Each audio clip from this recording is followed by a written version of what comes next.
Baby.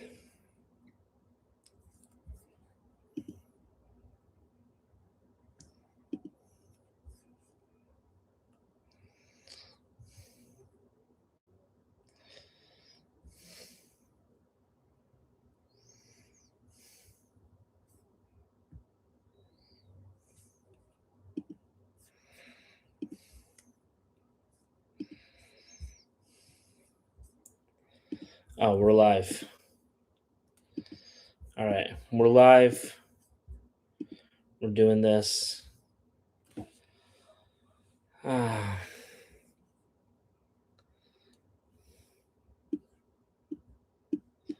wait, what? Oh, okay, cool. I'm online now. We beat them. We're doing 6 hours of live today. I'm excited. We're doing 6 hours of live today. Here's the thing, guys. Like, I'm gonna be like answering regular questions, I guess, until we start the India stuff. But this live is about India. It's about India Independence Day. And I wasn't really gonna go ham on it, but then like I made a post about it and I just got completely swarmed with with like complaints from Indian accounts. And so I'm just kind of pissed at this point. So we're doing an India only live. We're gonna be talking about how India is terrible, how India is the worst place I've traveled to by far. And then starting tomorrow, we're gonna have like our normal lives again. But today is a live special where we'll be talking about India. But until I'm I'm gonna be opening the floor. People who are from India who want to debate me about India are free to request being guests. That's kind of the point of this. Love the travel tips. Thanks, dude. So yeah, if you're Indian, if you love India and you want to, um, how's the fitness journey going? How's the go fuck yourself going? Honestly, so people who like make these like fitness comments are like the most condescending people in the world, especially because like so many of them are, just like not happy with their own lives. You know what I mean?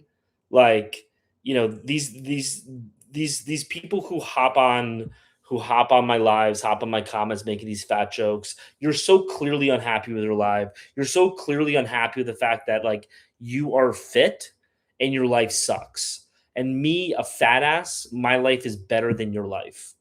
And that's really what irks you. That's really what gets you. I'm actually gonna make I'm gonna make a video about this. This is a good rant.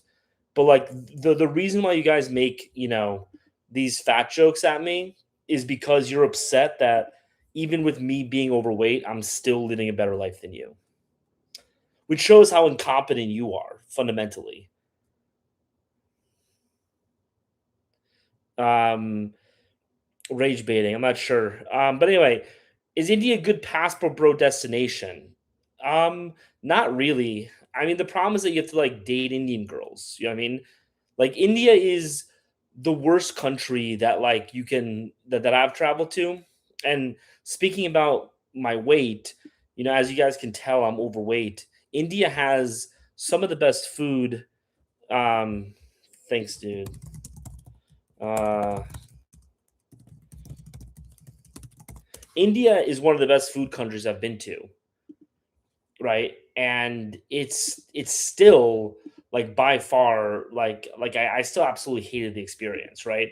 So if you have an overweight person like me who thinks that your country has the best food, you know, and I still hate your country, like that's terrible. You know what I mean?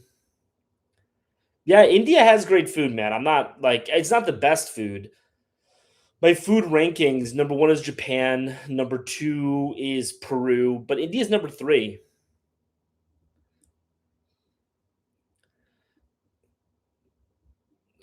Um,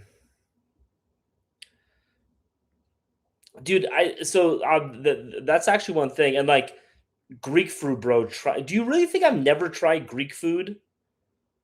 Do you really think I've never tried Greek food?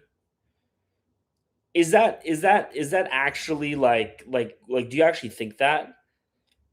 Um, so I've only spent a couple days in Mexico. I don't really know Mexico enough. So my problem with food in Italy is actually, and this is a really good transition, is that all of the well, not all of them, but so many of the restaurants now in places like Rome are run by like Indians and Turks. And so what they're trying to do, first of all, they have no traditional like ties to the food whatsoever, right? So they don't really care. And they're just trying to sell it to you for as expensive as possible and make it as cheaply as possible, right? So you go to Italy, and sure, I'm sure there are a lot of places that still have like really good food in Italy, but a lot of the places now, all the restaurants are run by, Indians and Bangladeshis and those types of people, right? And I'm not saying that Indians can't cook, because again, I think that India has some of the best food of any country that I've been to, right? But that being said, people don't ever cook. People don't usually cook the foreign food as well as their own food. There are some people who like fall in love with the foreign culture and do it, right? But like those Indian restaurateurs in Italy have an Italian restaurant just because they happened to get a visa to Italy. If they would have gotten a visa to Germany, they would have had a German restaurant. Spain, they would have a Spanish restaurant. So that's one thing about Europe in general that's contributing to it just not being as good of a travel location anymore. Is that because so many of these businesses are now run by foreigners, they just do not care about the quality of food and the quality of the services in these countries. Um, I've never been to Timor Leste. What have you tried? Gyros. Okay, so is Anastasios thinks I've never tried Greek food. Anastasios, I worked at a Greek restaurant for 8 months, so I've tried all of Greek food. Um, all of the Western world cities are falling apart due to migrants. What country are you at right now? I'm in Bolivia. Base prompt. Yeah, dude. So tomorrow we're going to go back to regular scheduled programming where it's just me answering questions and us talking and shit. I just want to start having live specials more. I think that makes it more interesting if we have stuff that's on theme. So anybody who's asking me like specific questions, like I'm sorry, I'm just not going to be engaging with that stuff as much today because I'm trying to push these themed lives because I think that like that's a much more interesting idea. It's also much more interesting to me because honestly, like I get on these lives and I mean if you're on a live for half an hour, like you obviously don't see this, but you have to realize like from my perspective, right? I'm sitting on these lives 3 hours a day, 5 days a week, and most of the time I'm just answering the same fucking question over and over again, and it just stops being as interesting to me. So that's why I'm going to be, expanding it. Europe is not a travel location. Europe is one of the worst travel locations in the world. I've never been to Monaco. Um, Indian Valleys. We're talking about the caste system. I mean, if you want, feel free to join. I'm not talking about the caste system. I'm talking about the fact that you guys throw trash everywhere. Um, why do I hate India so much? Honestly, like I don't actually hate India that much. I mean, I do, but a lot of it's just the antagonism that I get from Indian accounts on here. I made an India video, and literally I was just willing to just drop the subject, but then I just keep on getting people like hopping on my lives, trolling me, doing all this type of stuff. So I'm not going to back down from bullies. Do I like collecting antiques from different countries? 0%. Um, when will provide proof, buddy? Here's how much of a loser LJ is. And again, I want to keep this to India, but we're gonna go on some tangents, right? I'm letting Nah, I let you come up. I requested for you to be a guest. Um.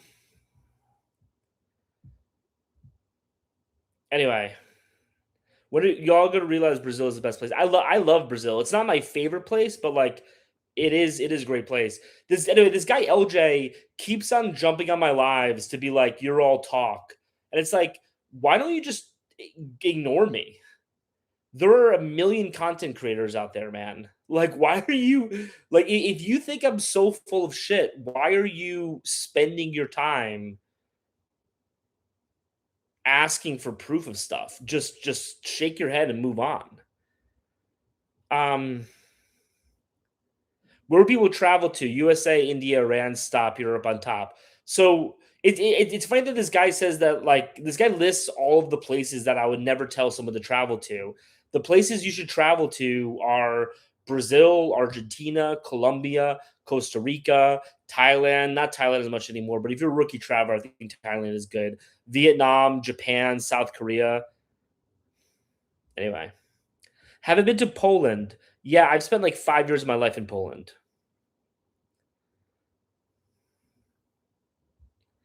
I'm not the content creator trying to scam people. What am I scamming people for, LJ? What am I scamming people for? Like what is the scam that I'm running? Please tell me what the scam is because I am not making nearly enough money as a content creator. Whatever scam you think I'm running, please tell me so I can start running it, to be honest. Okay, here. I requested again, Kna, whatever your name is. Nah. I wrote one comment on the YouTube channel about something related to India, and all when Indians went crazy. Dude, it's the problem. And like again, I'm not gonna back down. So is Bali still good? I would say this about Bali. All of the problems that people have about Bali are 100% accurate. That being said, it is still an amazing place to go. Why is Thailand bad now? It's just overrun with Westerners. Thailand 10 years ago was great. What I'd recommend doing is going to Vietnam. Vietnam is basically what Thailand was 10 years ago. Haven't been to Greece or Italy. Yes, I've been to Greece and Italy. What I do for work again, I'm now a full time content creator. I'm going to leave.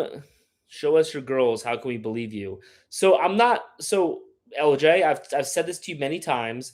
I'm married right now. And I'm not going to show my wife on this because I have a bunch of deranged lunatics who you don't understand because no one follows you. No one gives a shit what you have to say. But for me, I have thousands and thousands of people. I get death threats in my DMs every day, legitimate death threats. I get people, telling me to end my own life. I have all of this vitriol, and I'm okay taking. Not okay, with my wife taking it. I'm not okay with people. My wife. That's and as a man, I care about that way more than whether or not you believe me or not. My number one job as a man is to protect my wife and to protect my future kids. And I'm not going to let you guys just say horrible shit to her. That's such an easy trap for me to see. So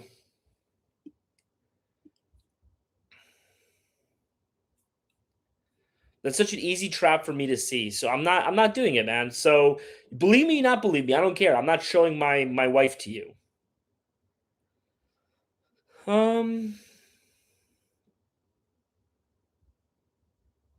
do what Joe Rogan does is the best way. 100%, dude. That's that's the way I'm doing it. And if people don't want to believe me, I'm very happy with you not believing me. I don't care, frankly, if you believe me or not. But anyway, I've seen a lot of English guys comment on something and then you check their origins as India.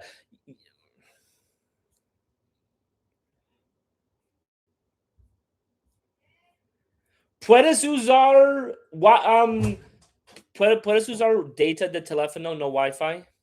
Ok. Voy a buscar la comida. Bueno. No use our internet, use our Wi-Fi. I keep on losing connectivity.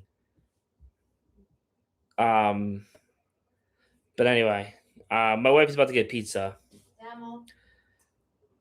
They have a very fragile ego. They got mad because we showed them cooking food with their feet. Again, man, I actually like I think the food in India is great. Obviously, like a lot of it is not hygienic. You have to, um, you have to take that into account. Bro got fatigued. What do you mean I got fatigued? What does that mean? Yeah, especially big controversial videos. Yeah. The funny thing is I don't even see my videos as controversial, but like people get really angry at them. So I legitimately get like at least one or two people a day telling me I should die in my DMs every day. And then I get like 50 people asking me to give them free travel advice. I don't know which one I hate more. Anyway, will you visit Africa?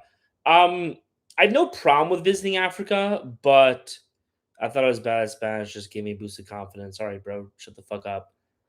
Um, anyway, the problem with visiting Africa, man, um, is that it's what's it called? Is that you can't really jump around between African countries, right? So like what I like to do is I like to go to a region and I like to just jump around a bunch of countries. That's what we did in July. We went to Southeast Asia and then we spent like Michael, I rattled him. No, not really, bro. Um, probably a bunch of Indian accounts. No, none of these people Indians will never jump on the stream and actually defend their country. All they do is they pretend to be white people or pretend to be Latinos and then criticize me for something else. Right? They're not going to actually go and defend India because they know there's nothing to defend. They know they're going to lose that argument. They're also cowards. Um, but anyway, so the reason why I haven't been to Africa is because I like to go from place to place. So when I was in Asia, I went to Thailand for a month. I went to Singapore for 5 days. I went to Kuala Lumpur for a week and a half. I went to Bali for a month. I went to the Philippines for a month. I went to the Vietnam for a week, Laos for a week, South Korea for a month, and Mongolia for a week. Right. But the thing about Southeast Asia is that all of those flights were incredibly cheap. Like I bought two tickets for me and my wife to go from the Philippines to Vietnam to Laos to South Korea, right? Like a three-leg flight. Those tickets were like $600 for the two of us, right? If you go to Africa, um, self-promoting on other lives is wild. I don't know what that means, self-promoting on other lives. I don't get enough people on my YouTube live in order to like just do a YouTube live. So this is why I do multiple lives. My plan is to eventually just do Twitch because the monetization is a lot better. TikTok takes so much of my money. It's actually crazy. Like on another live last week, I asked people, someone gave like a heart me or gave like, a finger heart or something. It's like, how much did that cost? And then um and the person was like, it cost him 75 cents. And I have a running meter of like how much money I'm getting from these gifts, and I got like 30 cents. So it was like a 60%. They took like 60% of it. Like right now, people gave three roses, a heart me, and a finger heart. I made 2 pennies off of that. And kick, bro, they paired to Arnovich. I just saw you comment on someone else's live stream to come here. No, I didn't. So this guy Whoopa, who's in my YouTube, he says that he just saw me comment on someone else's live stream to come here. Anybody who actually follows me knows that like I would never do that because I actually don't follow any travel creators. I actually don't follow like anybody really. Like I don't go on lives. It's not a thing that I do. So no, I didn't comment on someone else's live stream to come here. Maybe somebody else, made like a username with my name to like or whatever, but I didn't do it. I don't care enough to do it. Like I don't do that type of stuff. Anyway, kick bro. Yeah, I might do that. The issue with India is their caste system, which the British reinforced. This is one of the problems with India, man, is that like even when they take responsibility for things like the caste system, which I think is 100% a source of a lot of the problems in Indian society, they blame it on somebody else. And it's like, no, it's not the British's fault that you guys had a caste system. It's your fault for having cut. Consultations were $100, but now I'm doing like 4 or 5 consultations a week now, so I up the price to 250. The natural scenery in India is great, but the demeanor and attitude of many of the people is disgusting. I'm okay agreeing with that. That's fine. I'd rather be homeless in Mongolia than a tourist in India. I actually I actually really love Mongolia. Mongolia is one of my favorite. Um, Alaska Native says, "Is Mongolia good for 3 weeks?" Very apropos. Uh, um, Wait 1 second. The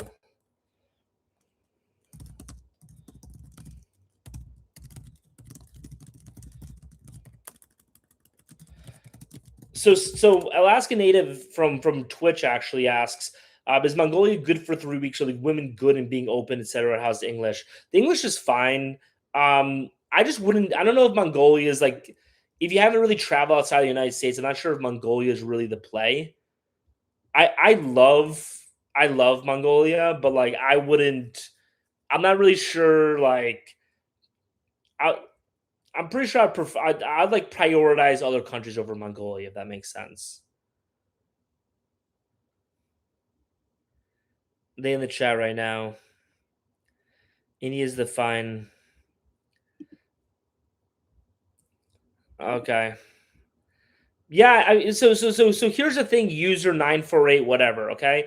I'm willing to take arguments if you want to have. It was my account. Is all I'm saying. It wasn't my account. I promise you. I promise you, I was not on someone else's live today, Whoopas. I really wasn't. So here's the thing: if you want to make an argument about why India is good, make that argument. If you want to just spam in order to be disruptive, I am going to block you. Um,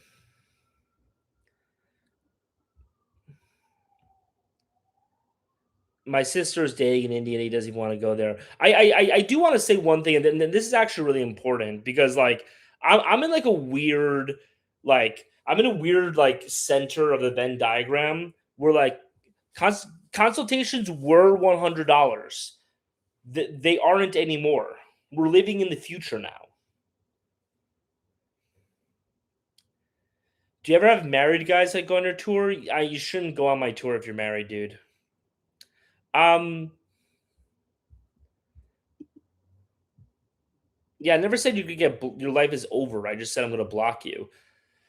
So anyway, so I'm in this weird center of the Venn diagram where I actually don't have any like actual animus towards like Indian people genetically. I have a lot of great friends who are Indian who are completely culturally assimilated into America and are 100% Americans. And for those people, I'm very happy about that, and like I like that a lot. My issue is, again, like Indian culture. I just don't like Indian culture. I think it created a country that's a piece of shit, which is India. And like, I don't want American culture to become more like Indian culture. Um, why? Yeah, so I'll answer that question in a second. So why did I change the price? I changed the price because it was $100 back when I had like 6,000 followers, and now I have 90,000 followers across 2 social media platforms, and I have a lot more people who are willing to pay a higher price. And I don't want to spend my time on hour-long consultations for $100. I don't want to do that. So, you know, but what I don't understand, yo, is that like you clearly saw that there was $100 consultation a while ago. Why didn't you take that consultation when it was $100? I have no obligation to keep the price at the same price forever. This is the thing. It's actually like kind of pisses me off with the Cartagena group trips is that people will just like you know ask about. Anyway, I'm not even gonna get into that. Um, what about their culture? Do you not like? Um, Yeah, I mean, I don't. We're clever enough to get people to fall for it. So that in a nutshell is one thing that I think is really terrible about Indian culture is that scamming old people they view it as as being clever, right? The rest of us view it as like these are these old people, right? And we can't like obviously anybody can take advantage of an old person, like obviously, but you shouldn't do that, right? So Westerners and Americans have these limits on our behavior because we just don't think you should we just don't think material success matters that much to be a bad person. But Indians don't view it that way. They view it as, well, there's money to be had, just scam the money, just take the money, right? They don't view anything wrong with taking advantage of an old person who has dementia and taking their money away from them. They don't think there's anything wrong with that, right? And fine, if you guys want to live in a country that's like that, I'm very happy for you. Go live in that country and leave the rest of us alone. But I personally want to live in a society where people don't do that. I want to live in a society where there's limits on people's behaviors. I want to live in a society where people say, "No, I am not going to do X, Y, and Z in order to get ahead. It is not worth it." What's worth it much more than that is being a good person. Um, just an example because Latino culture is a little bit like Indian culture, but like way less. But like my wife the other day, we were going to the zoo, right? She loves zoos, and we went to the ticket counter and she was like, "Let me buy the ticket." And I noticed that the change was a lot more than it should have been. And in Bolivia and most countries, they charge foreigners more money. And so she was just like, "I'm just gonna pretend to be Bolivian and just get like the adult, ticket." And it was a difference of $2, right? It wasn't that big of a deal for them or for us. But for me, I care about this so fucking much. When I found out, I literally walked from one end of the zoo to the other end of the zoo to give them the $3 back. Because I think that you need to have a high trust society where people do the right thing because it is the right thing. And if you do the right thing because it's the right thing, Indians view you as being a sucker. And by the way, someone asked earlier, like, why is it that Indians then are the most successful people in the United States? It is because Indians take the rules that we built and they scam, they cut corners, they do all these things, and then they become successful from that, right? They become successful because they are breaking rules that the rest of us follow. And then they come back at us and say, "Oh, you're so stupid for not breaking these rules." And it's like, okay, fine. But like Indians have never created a good society. And there is a reason why, like, you guys, why nobody wants Indians in their country, right? And you know what? You're not going to be able to live like that forever. Anyway, um, in any country, just go to the rich part and have peace.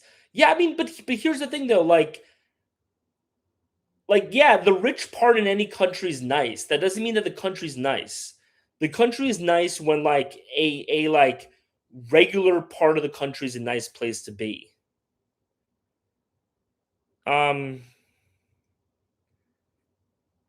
Indians are also tribal, 100%. So people talk a lot about how Silicon Valley, like all these companies have Indian CEOs and Indians are like, taking over Silicon Valley. The reason is that once you get an Indian manager somewhere, he only hires Indian people, right? They're very clannish. And so this is a problem with like, and I mean like, it's a DEI type of thing. So I'm not even going to get into that. That's like a whole different conversation, but anyway, agreed. I have 8 to 10 Indian friends who openly admitted to playing the system and taking advantage of taxation, society, government policies. 100%.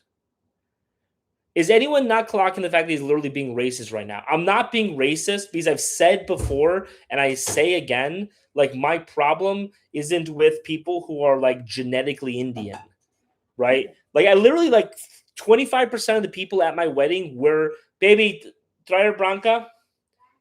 25% of the people at my wedding were genetically Indian, right? So it's not that. It is a cultural problem, right? Me saying that I object to your culture is not a racist statement. But again, this is the problem with people in India is that they don't use language in order to communicate with you, right? They use language in order to assert dominance over you. So they don't care if what they're saying is right or wrong. They care if they are able to win the argument and subdue you, right? So that's why they call the criticism of the country of the culture racism. It's not racism if I say repeatedly, and I've said repeatedly, I have no problem with people who are genetically heritage Indians in the United States who have been born and raised and have American values. I have no problem with those people. I'm very happy with those people. Those people are just as, if not more, American than I am. Because my family came to America in 1983, and I spent the last 3 years abroad, right? I have no problem with them, especially like, as to make a larger statement, right? A lot of Chinese people in America are way more American than I am, and like a lot of Italians and Irish. They might not be white, but Chinese people have been in America since the 1830s. Italians only started showing up in America in the 1920s, right? They have 100 years on us Catholics, right? So none of this is a racist argument. What this is an argument about is the difference between the cultures of one society and another society, right? And I should be allowed to have that conversation, especially if I'm not talking about anything racial, right? And if you're trying to shut me down for having that conversation, then you are the one who is racist.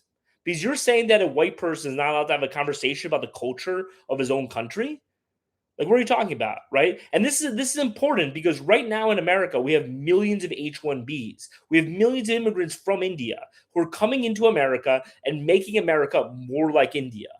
So it is actually an incredibly important, if not the most important conversation to be having right now in America.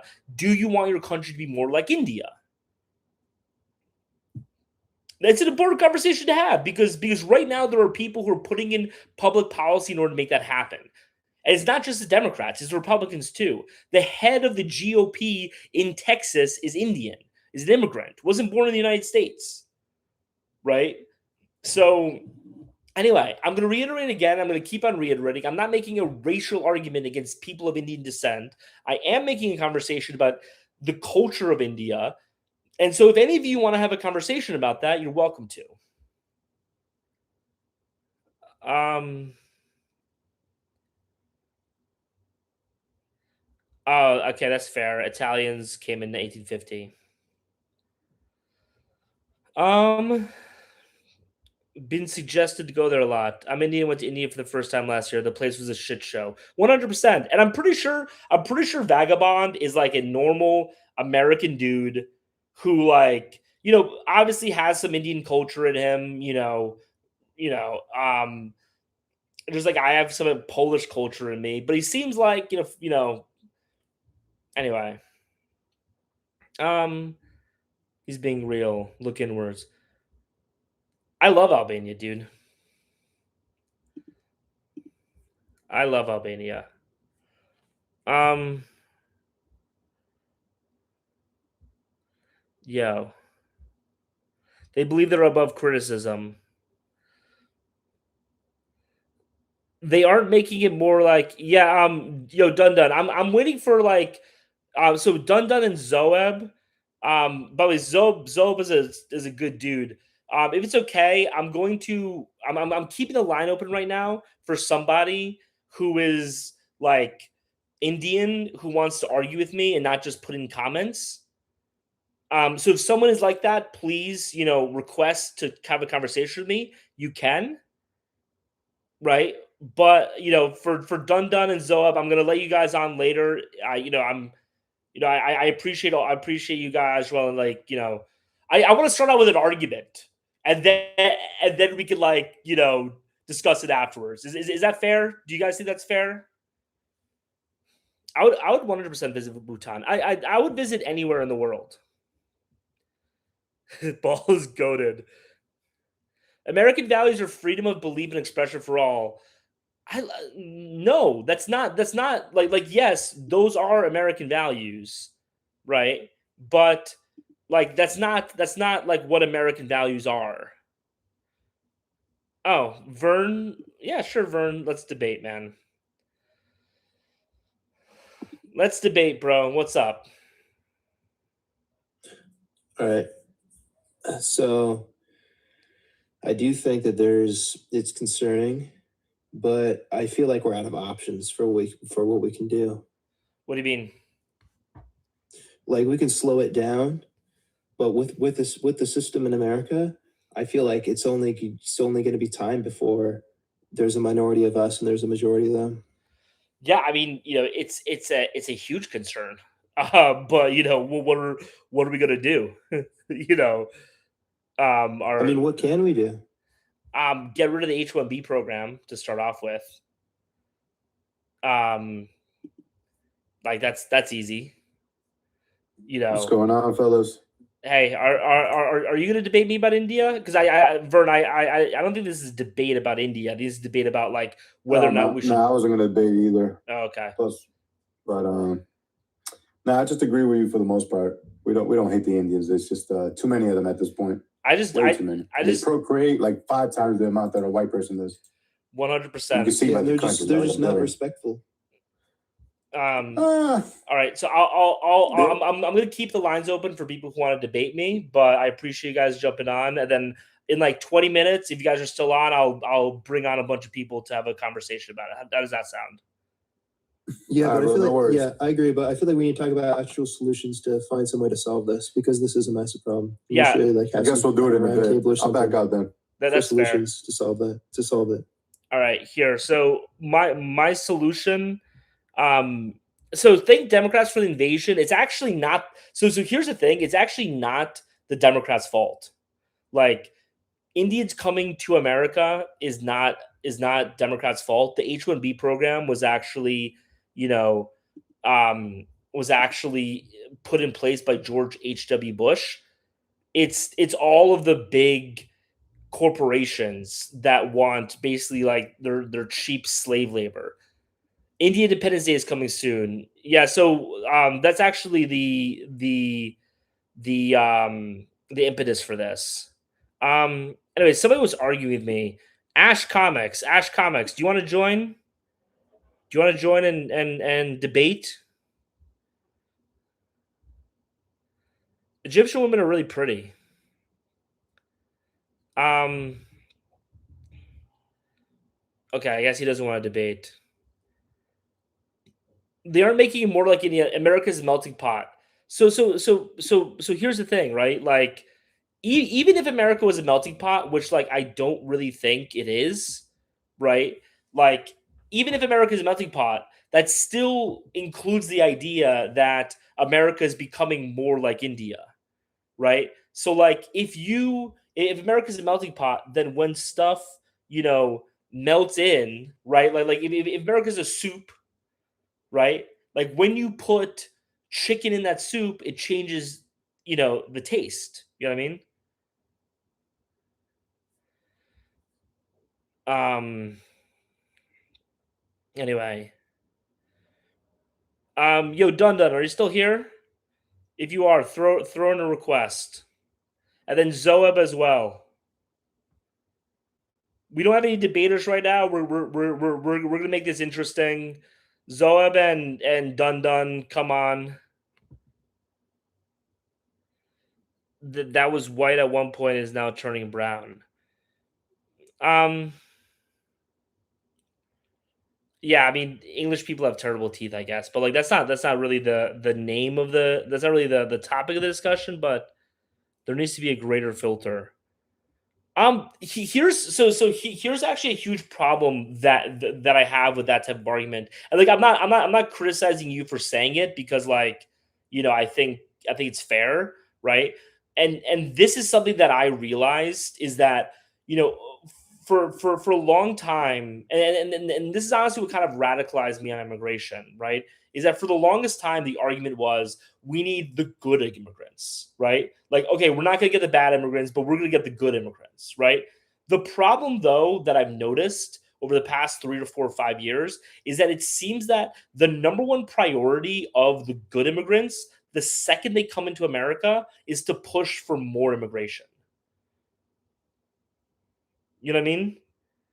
Um, like all they do, like the first thing they do when they arrive in America is to push for more people to immigrate to America, right? Like, you know, there was that guy, you know, the whole H-1B kerfuffle started of about last year, right? Is that, you know, I'm a good immigrant from Brazil. Yeah. So, I mean, you know, it's different. I'm talking specifically from South Asian immigrants. The second that they come to America, they seem to push for more immigration to the United States. It's actually funny because so Rodrigo said, "I'm a good immigrant from Brazil." That's actually I think that's actually a really funny comment, and the reason why is because one thing a lot of Hispanics and Latinos will criticize other Latinos for is the fact that Latinos who have become U.S. citizens are so right wing and are so anti-immigration. Right? You'll hear this critique all the time, where they'll be like, you know, these Brazilians, you know, are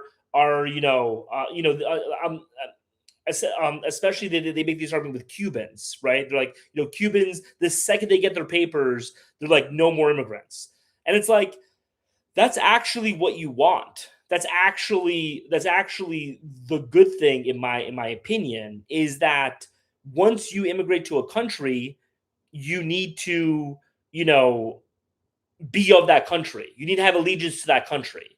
Your allegiance is no more to people trying to enter that country. Your allegiance is to that country. So let's say there's a leftist Brazilian. We're very left leaning if you think about it. So the thing is, and Del, I'll get to you in a second. The thing is that like the left and right political access in Latin America isn't as clean as it is in America, or at least, I guess what I say is that like it doesn't map cleanly onto American left and right politics, right? Like for example, you know, Brazil is like the most leftist country in Latin America. Abortion is illegal in Brazil after 8 weeks. And I don't think there are any exceptions after 8 weeks, right? So like, yes, they are socialist, economically liberal, but like culturally in South America. So in America, like the Democrats are, you know, culturally liberal and politically liberal, right? In Latin America, the left is more socially conservative and economically liberal, and the right is more socially liberal and culturally conservative, or like, yeah, is the opposite of that. Anyway, Del, do you want to argue about India? I just wanted to add to it, like what happened in Canada with Indians, if you want to know. Yeah, dude. Are you from Canada? Yeah. Dude, I'm just gonna give you like 5 minutes to go off. Go ahead. The floor is yours. So the last prime minister, right? They got really close with him, Trudeau, when he was in power. No, don't do that. I don't have that much to say. Oh no! But, My wife just got me pizza. I'm gonna take a bite of it while you talk. But I'm listening, bro. Go ahead. I thought you were like giving me the floor. I was like, damn, what am I gonna do now? No, go for it, bro. But like, so what happened is in the last prime minister, the Indians kind of got really close to him, buddy, and he basically signed off on importing, you know, 1 million per year or whatever. So in the last 4 or 5 years, basically we have like, I don't know, basically the whole country is like half and half. Yeah, I've seen something half like half. Tim Hortons is basically And- all Indian run now.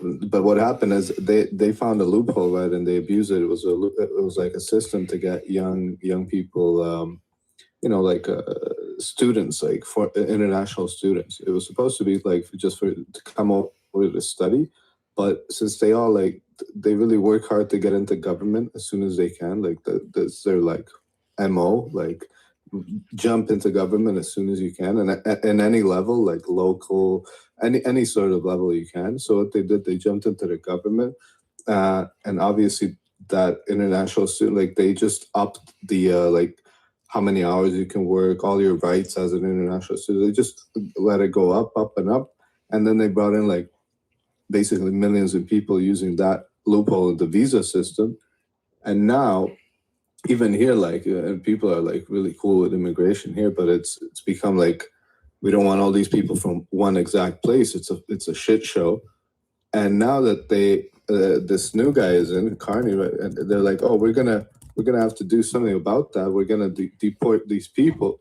And I said it from the start, like nobody's gonna catch these people now. They're like masters at avoiding the law. And so what's happening now? In all of 2025, they managed to deport like 18,000 people altogether. Probably like another 500,000 got in, but they deported 18,000 for the whole year, and they spent like $100 million on it. Yeah. And now they're gonna like do like much more this year, but honestly, it's over, man. Yeah, it's dude. basically India now. I saw something like about the community college scam, because like one of the ideas of it is like, oh, these are people coming here on like student visas in order to educate, in order to become like better members of society. But then like, you know, like you see some of these community colleges that people are apparently going to, and there's 100% Indian, and it's all just like, you know, community, you know, just complete chop shop for degrees in order to justify visas. Maybe put us. No, deja y suave la puerta. Gracias. If I don't give my wife attention at least once an hour, she gets really angsty. So she's now coming in to rearrange stuff because she wants some attention. But anyway, yeah, dude, it's like what percent of Canada is now India? I mean, I don't even know what numbers are like real and what's not, but like it's looking real bad. Yeah. Somebody says like don't marry outside your race. Again, like I'm not a racial purist. My wife is Venezuelan. So like, you know, I'm not advocating that. I'm just saying that like I think Canada is, you know, Canada when I was growing up was an incredible country. I loved Canada. You know, I'm from New York, right? So like we're very close to Canada. And Canada, you know, as this guy's saying, is not Canada anymore. And I think that sucks. And this is the thing that like Indians will constantly accuse you of being racist for not wanting your country to turn into India, right? But like what I'm saying is that they are the actual racist ones. They're the ones who are saying that you cannot have your own culture. Everything has to be India. You know what I mean? Like the whole world has to turn into India according to these people. I'm the one saying Indians should be free to have India. They should be free to have whatever they want there. But like we should be allowed to have our own cultures and our own societies the way that we want them to be. And there are certain people who just do not believe that we have a right to do that. Somebody asked me like to join. I clicked yes, and then he dropped off. So if that was you, like feel free to accept again. So somebody says, Yeah. So can I just say one thing, man? I'm sorry. Somebody said that right now, Canada is only 5% Indian. Those numbers are from 2020. In the past 5 years, they've basically allowed 2 million Indians a year into Canada. So let's just do the math. What's the population of Canada? Does anyone know off the top of their head? 41 million. So right now, you went from 5% of 41 million, which is 2 million. You add an extra 6-7 million on top of that. Right now it's 8 million. And now that's 20%. And it's just adding more and more all the time. The population was pretty stable at like 32, 33 for a while. And then it just exploded. And now it's 41. 41% or 41 million? No, like million. It used to always be like 32, 34, like around 30-ish, and now it just exploded to 40. Like, I didn't know if it was 40 already. I was like probably like 38, 39, or like 40, 41. Yeah, it makes sense. Which city is now all Vietnamese, by the way? Is passport broing a right wing thing? That's actually an interesting question. That's like kind of like a funny detour. Is that like actually like most passport bros are 100%, you know, 100%, right wing. So Harbaugh says no one's saying everything has to be Indian. Indians have free worshipping temples are okay with multiple cultures existing. Nice try though. Thanks for being okay with us having our own culture in our own country, bro. This is the way that they talk. I've heard this only 5% argument before, right? He's like, oh, a lot of Indians will say this. He's like, oh, it's only 5% Indian, and I'm like, okay, well, what? Only you know what I mean? Like you have no right to live in this place, right? Maybe people can allow you to live in this place, but like you don't have this inherent right to turn Canada into India. We're allowed to have a place that is 100% Canadian. So let me just say this, and I'm out. I just want to say, like, they run so many scams, it's unreal. Like scam kings of the planet. Like scam after they literally jump in front of cars and hit the brake lights on the highway and stuff like that to get hit, so you can sue insurance. Like every single factory that gets opened up by somebody that he hires a bunch of Indians, and they just blast through every single safety system, every single under the table kind of deal that can be made is made. It just puts a weight on the country and pulls everything down into the gutters. And I think that's a great point. Yeah, that's all I wanted to say. It's a great point for I'm that. gonna go to the comments now. I'm listening. I appreciate you, dude. So that's actually a great point. I mentioned that earlier. Is that the reason? So I was talking earlier about why it's really important for me to live in the high trust society, and the reason why America is so prosperous is because we are a high trust society, and the reason why India is such a poor country is because it is a country full of scammers. If every single person has this, no hold bars, zero sum mentality towards winning, the society as a whole crumbles, and that is why Indian society over thousands of years wasn't able to progress at all, right? And so the reason why our society flourishes so much is because we have these institutions where people don't constantly scam, take advantage of all the rules, do all that type of stuff, right? And the problem is that, like, if we change that, you know what I mean, then our society is going to be different. Our society is going to be worse. It just is. Anyway, let me see. No, very bad take. India was colonized and taken for resources. Sadiq Daniel, I just invited you.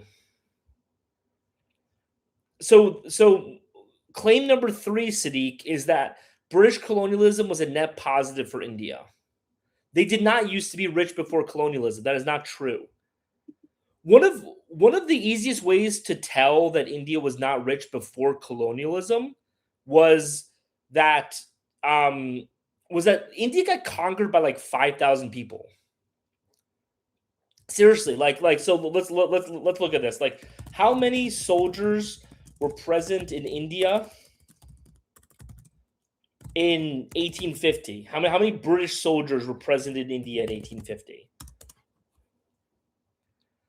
It was 20,000 soldiers in 1850, right? How many police officers are there in Los Angeles? LAPD has 10,000 police officers. So basically, double the size of the police force of Los Angeles was able to keep India in check and conquer India. Estoy bien, gracias, amor. Te amo. ¿Te pongo el café aquí? No, yo tengo mi bebida energética. Para toda la noche. Sí, para toda la noche. Yo tengo 3. Baby, yo hablo. Muchas gracias, te amo.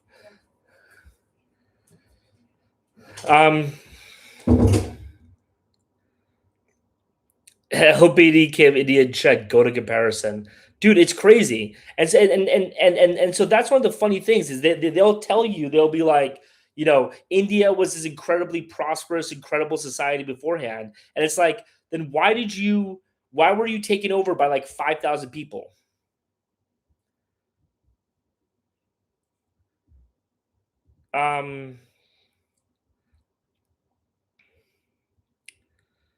You're being ignorant, read a history book. So Lola says I'm ignorant and I should read a history book. Why don't you? So I've invited you 4 times on this live, Lola. Why don't you, tell me what's wrong with what I'm saying? Give me some of these facts.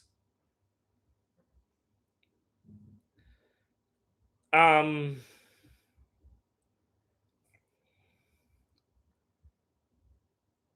okay.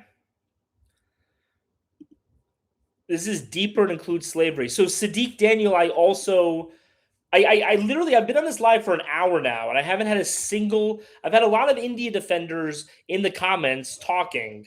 I haven't had a single one willing to actually defend India and like make an argument.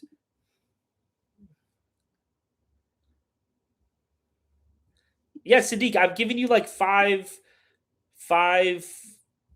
invites. I've invited you like 4 times. I'm inviting you right now.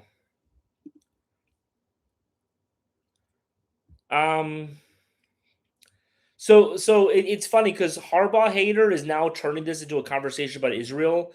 And I mean, there's a conversation to be had about Israel, sure, but like you're clearly just trying to derail us from a conversation about India.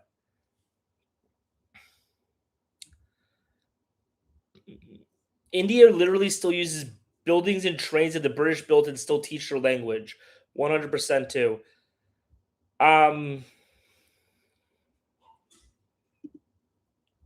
Okay. I mean, so I just invited you, both of you. Why don't you? So go click, go like request me to be a guest.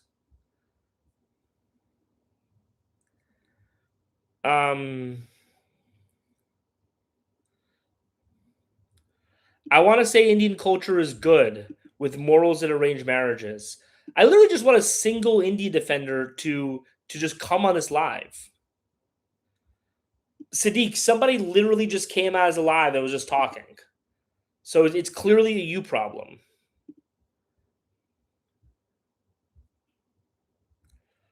I'm inviting you over and over again.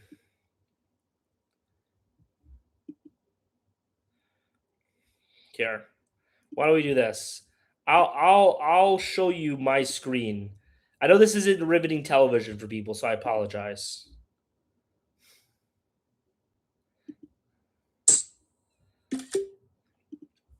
Yo, Marcus, give me 1 second. I just want to. Oh, Harbaugh hater requested to join. Okay. Anyway. Oh, Harbaugh hater requested to join. Yeah, what's up, man? Anyway, Harbaugh hater. Bro, why are you lying? What's What was 40,000? Or like, what's 40,000 when I looked it up? British having India. That's what it said. Okay, let me share my screen and I can look it up.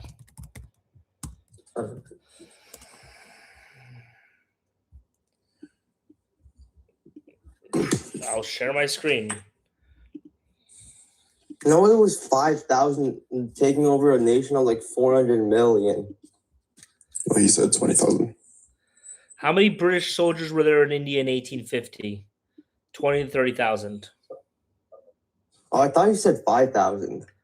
No, I said there were 10,000 people in Los Angeles. So let's look at this. How many Nazi soldiers were in Poland during World War II? They had 2 million German soldiers, so they had 500,000 soldiers, while the British had 20,000 in India. One of the things that's not communicated about British colonialism in India is that British colonialism in India was literally just the British working with the local politicians in order to help them control the country. But most of the actual governing was done by local Indians during the British Raj. It wasn't actually done that much from England. But the British like stole the resources of like millions or trillions worth, I think. Yeah, so you're referring to this $44 trillion number, and Yeah. I'm hopefully I can get somebody who actually knows the number a little bit better to defend it, right? That $40 trillion number, if you actually break it down, is like really stupid, right? So first of all, what that $40 trillion counts as stealing, right, is that basically the British had about like a 28% tax on India during the 160 Yeah. years of colonialism, right? Part of that tax they used in order to buy Indian resources, right? Like clothes, food, Mhm. that type of stuff, right? That economist, Usha Palne or something, she counts the money that British taxed and then used to pay for Indian goods as theft. By the way, I don't know why she doesn't just count all the taxes as theft, right? If anything, all the taxes should be theft. But she only counted this one thing as theft for an explanation that makes absolutely no sense to me, right? Anyway, what she did then is she took that number, right? She took it from the years 1765 to 1938, Yeah. right? Which is what, 173 years, right? And then she compounded it 5% per year from then to today, right? So let's do this. Let's say $40 trillion, right? Divided by 200, right? That's $200 billion, right? That compounding, I did the math, from 1800 to today is about 1,000x, right? So you have $200 billion, right? Divided by 1,000, that's $200 million. The population of India was roughly 250 million during the British Raj. It increased about 40%, but on average, if you take the average of those 160 years, it was about 300 million, right? So that $40 trillion, when you actually break it down, was about $1 per Indian, right? Like, Mhm. what are Yeah. we talking about here, right? And by the way, again, this was over the course Yeah. of 200 years. Mm-hmm. Anyway, James and Exodus Birth and Marcus Mata. We can start left to right. Marcus Mata, do you have a defense of India or do you have a criticism of India? I'm kind of neutral. I just joined because you were invited, but yeah, like I would say, culture-wise for India is a little better. I'm talking about like relationship and marriage-wise compared to like Americans. So Because at least like the way they do arranged marriages over there is a little better, even if people don't agree with it here. I mean, I But a lot of times, I think American culture has kind of fallen off over the past 30 years. So I'm not gonna defend American dating, but anyway, Exodus Rebirth. Do you have do you have a defense of India? And by the way, I invited you to debate me if you want to debate, but I'm guessing you don't. Anyway, Exodus Rebirth. Do you have anything to say? Yes, I have like some criticism of India. If you care to listen, listen, I have some criticism. Yeah, sure. We're waiting for somebody to defend India. If someone joins to defend India, and Harbaugh, you can respond in a second if you like. But Yeah. I'm actually Barry Allen. Are you here to defend India or attack India?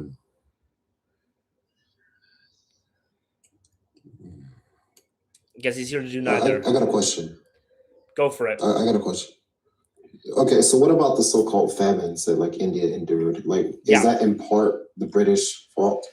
The Bengali famine, and I actually was preparing, because I thought people would attack me on this live about the Bengali famine of 1943. But by the way, if anyone ever brings up the Bengal famine, just ask them what year it was in, and if they can't tell you, then it shows how little information they have about it. But yeah, so the Bengal famine was 100% the fault of the local Indian administrators. You actually read the history of what was going on.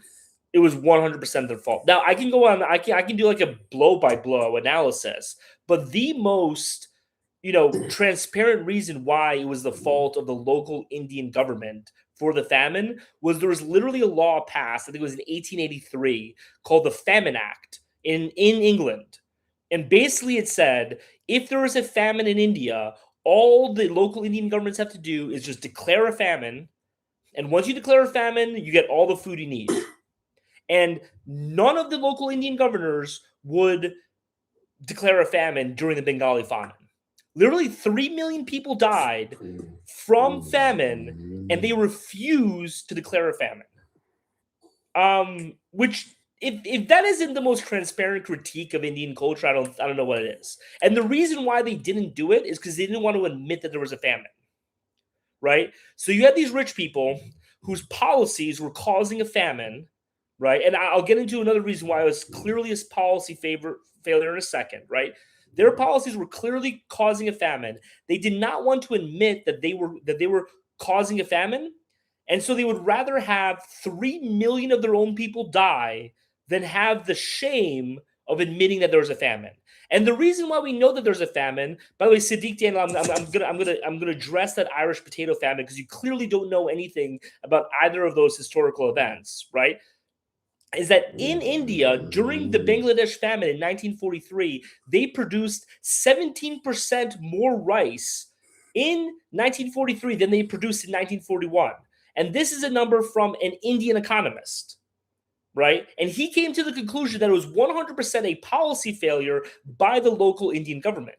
Now, the difference between the Bengali famine and the Irish famine, the reason why the Irish famine was 100% caused by the British and they 100% have 100% culpability for it is because in Ireland, so the reason why the Irish ate potatoes is because the British had these quotas for all the food they had to produce. And literally the only thing left was potatoes, right? So during the Irish famine, Ireland was actually exporting food to England, right? That's what people don't know. They were exporting food. It was just they were not legally allowed to eat the food that they were growing, right? Anyway, Barry Allen, do you have something to say or just gonna growl? Okay. Anyway, Harbaugh, anything to say? IG, I literally sorry, I apologize. IG, I literally just said, so IG said, what about the 1943 Bengal famine? I literally just went, am I taking crazy pills here? Am I taking, did I not just go on like a 5-minute rant about the Bengali famine? Did I not do that? Yeah, you did. I did, right? Like, I didn't black out, right? Like, anyway, sorry, go ahead. No, I spoke about the 1943 famine. I started out the entire rant by saying that if someone doesn't know that the famine was in 1943, they shouldn't talk about it. And again, IG, I invited you to talk. And because you're refusing to actually talk, sorry, Harbaugh, for keep on interrupting you, but you can go ahead. Number 2, Indian values are congruent with Western values because we value strong family structure, like strong education, strong family structure, and like a religion. It goes okay. So I hear this argument from Indians all the time, which is like, we value family, you value family, we're the same, right? Valuing family, I mean, until the recent left-wing craziness that exists over the past 15 years, which I am much more against that than I am India, by the way. So, like, if you're against that, we have a common enemy, right? But until 15, 20 years ago, literally every single culture on planet Earth valued family, right? Just saying we value family isn't a cultural thing that, like, we have in common, right? One of the big differences between American culture and Indian culture is that American culture places a huge premium on the community, right? And on the country and on overall acting in a correct manner, right? And so it's the reason why you go to India, and I have been to India, right? And everything is shitty. There's trash everywhere. It's because people don't value their community. I grew up as a suburban kid in New York, right? If I littered, that would be a worse crime than if I murdered somebody, right? Like, if you know suburban moms at all, they do not allow you to litter, right? And I mean, yes, they go overboard, right? But like, that care about their community is a thing that exists in Western culture that doesn't exist in India. Now, and I want to reiterate this again because I really do not want to be racist. I'm not racist, right? I think that there are a lot of Indians who are born and raised in America who still have some Indian values, right? Who still, like, go to Diwali celebrations, whatever. I would prefer that everyone was Catholic, but that's not the world we live in, right? But even though you still do some of that stuff, overwhelmingly you are an American, right? You identify yourself as American. Your allegiance is to Americans. Your allegiance is to other Americans, no matter the color of their skin or where they're from, right? And those people Yeah. I consider 100% American. And those Indians get a lot of terrible racism towards them that just kind of like a ricochet from the criticism that people like me have of the actual country of India. Yeah. And whenever I can, I try to call it out because I don't think it's a good thing to do, right? But if you are that guy, I consider you 100% American. I don't consider you Indian in this context. Does that make sense? Yeah, I am that guy, and so are my Indian friends. A lot of them. So you've been to India. So like, as it pertains to like throwing trash on the ground and being uncleanly, is it really a class issue? Because don't you have like clean places within upper class parts of India? No, you But don't. we do have clean places. I lived in Bandra West in Mumbai, which is referred to as like the Beverly Hills of India. Like it's literally where all the Bollywood stars live. And Bandra West had trash absolutely everywhere on the ground. It was disgusting. It was a disgusting place to be. I like India. So one thing about Polish people don't know, Polish people are very clean. Poland was actually the only European country to never get the Black Plague, and that's because we're very fastidious about like cleaning ourselves. I got eczema in India. I literally had like a skin disease in India because of all the filth. Anyway, Soze. Hey, what's up, man? I just wanted to say, like, I've seen your videos before, and I find your videos fascinating because you seem like you're a real traveler. And I gotta be honest, it sucks because I am a leftist, and someone told me that you're like a right wing pipeline. I was like, oh, that fucking sucks. You give some good information, like you've traveled. I'm Colombian, so a lot of the stuff that you said is very true. I've seen you talk about South America. I've traveled a lot too, and a lot of what you're saying now. The only thing that I would say that perturbs me a little bit, which I can't speak on India because I'm not an expert. But I think sweeping generalizations are probably not the way to go, only because I think you know as much as I do. A lot of things are very regional. Like, for example, I went to Bangladesh. The only thing that I will agree with you, I mean, I don't know if it's the same. I can't make a congruence between India or Bangladesh. But Bangladesh had a very similar issue where even their main places, like I was in Old Dhaka and I was staying in Gushan. Gushan did seem way more cleaner and way more to a Western standards. But you would be right in saying that in Bangladesh their infrastructure is really bad. Like when I went to Old Dhaka, where they were trying to show me like the cool restaurants, there were literally guys just peeing like right there in front of you, and they had these huge garbage piles at every corner that was just normalized. Yeah. So and that was culture shock for me. That was really culture shock for me. And there was like and again, I don't want to generalize. This is what I saw personally. I'm not, it's pretty anecdotal. I'm not as well versed on any of this stuff empirically. But I guess my question for you is, don't you think there is a possibility, because India is not a small country, and I know you said you were like in the Beverly Hills area. Would you say there's grades of worse and better in certain regions of India or no? I mean, there are areas that are obviously that are worse, but if I'm staying in one of the nicest areas and it's still that bad, right? Like, what are we talking about here? I mean, like, look, like, I think, even when it comes to like Latinos, right? Like, in terms of, generalizations, right? There is a Latin culture. There is a general way that people do things in Latin America. That doesn't mean that every single Latino does it that way. And you should treat every single Latino as an individual, obviously, right? And you should make assumptions about them, right? But if we're having a larger conversation, and this kind of like goes to like immigration as well, right? Of like, what are the general values that people in Latin America have? What are the general values that people in the United States have? And are those two general values congruent? I think that's a very fair conversation to have that doesn't have to do anything with race. As I was telling Harbaugh, right? Like I consider him to be 100% American. I was, assuming he does, he follows, assuming X, Y, and Z, right? But like, I'm not saying that Indians or Latinos or anybody are ethnically or genetically inferior, right? What I'm saying is that, there are cultures, right? People do things differently in different places. And I think that it's fair to say that I prefer one culture over another. And by the way, I prefer Latin American culture to American culture. That's why I live in Latin America. That's why I'm married to a Venezuelan.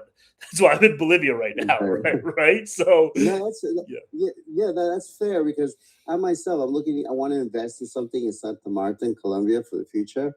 And but the one thing that concerns me, and this is coming from me being Colombian, is like I looked into their medical infrastructure and I did notice because here in New York, like we have, the third best hospital in the world and things like that. So like when I looked into their hospitalization in Colombia, there is like a really good hospital, but it's in Bogota. It's like Santa Fe, but that one's the top 3 for Latin America, and it's number 250 in the world. Yeah. So I was like, that concerns me a little bit, little things like that, because certain things that are undeniable. Like I think certain things you're saying are true. And I know that my side of the politics, and your side does this too, but they'll, for a political point, they want to cover certain things that are just true because they sound racist. It sounds racist. It's coming from me, it's okay. Coming from you saying, let's say you said that. Yeah. Oh, the hospitals here are the best in the world. You sound like you just like an ethnocentrist of some kind, but that's just basically true, right? And here I'll get to you in a second. But like that's one thing I want to push back against. Also, I mean, like I'm pushing back against other people, right? Where like if a statement is true, it shouldn't matter the color of my skin, whether or not it's true, right? And like again, like there are generalizations you can make about Latin America. One of them is that like, they're not the most industrious people in Latin America. That's why I like them. You know what I mean? Like people much would rather chill out, hang out, spend time with their family than like spend 20 hours a day in an office, right? And the beauty of that is that people are much happier, families are much closer together. The downside of that is that the hospitals aren't as good, right? And like there is that give and take, but I think we need to have an honest conversation about it, if that makes sense. But Tiva, you chose a very good point right there. You've been to Colombia, right? You've been to all 3 parts, the coast, Medellin, and Bogota, right? Yeah. Wouldn't you say, like, even in that instance, the cultures are vastly different? Like, in other words, like when I went to Bogota, I noticed the tendency to be industrialized in the north of Bogota was on par, pretty much to what I'm used to in New York. I would say this. Because I've heard this a lot from people from Bogota. I would say like yes, it's obviously true. Like there's a huge difference between people from Bogota and Medellin and Cartagena. I've talked about this in a lot of my videos, right? For example, I've said that if you're looking to marry a Colombiana, you should marry a Colombiana from Bogota, not a girl from Medellin, right? I think you and I both know why that's the case, right? That's facts. You're right. But like I don't think the difference is like as pronounced as like the people in Bogota want it to be. You know what I mean? Like there is a difference, but it's not that big. For example, right? I'm from New York, and there are people from Boston, right? And we're like, people from Boston are like loud, obnoxious assholes, and people from the other parts of the country are like, yeah, well, you are too. You know what I mean? Like, yes, you're right, but like, there's not that much of a shade of difference between the two of you. But what I mean is like even in the culture of like what you would say the not the ethics, but I would say like the atmosphere of people from the coast is that they're chill, right? People from A are known for being very business savvy, almost like they would give it a congruence to a lot of stereotypes of bluish people. And the capital is like the more academic, the more like, like there's general stereotypes for each city. I don't know if you knew that when you went there and I noticed that. Bogota is more serious, is what typical people say. Bogota is kind of like Sao Paulo. People from Sao Paulo will look down on people from Rio for like, they're like, we're like the actual people. Medellin, you're right there. They're more, at least from my perspective, they are more business savvy, but they're more like hustlers. You know what I mean? Like Medellin is somebody hustle. Somebody who's like, will start his own business, do his own stuff. Bogota is somebody who's going to work at like Deloitte, type of thing. Right. So doesn't that exist in India though? Like in other words, my question also, because you've been there. Yeah. For example, hustler culture can be easily, confused with scammer culture because they kind of there's a parallel. Yeah. Where like Nigerian culture and Russian culture will have this stereotype where there's a hustle culture, and within the hustle diaspora, you'll see, scammers, the scammer culture. which exists in Colombia as well, which is obvious. I'm sure you know about that. But so like, is there something that you could say is similar in India to that point, where maybe a certain city has a hustler culture, where you would have the scammer culture within that? Yeah, I mean, realm? I would say this here. I'll like draw like a diagram of what I mean, right? Where like you have like um, uh, wait 1 second.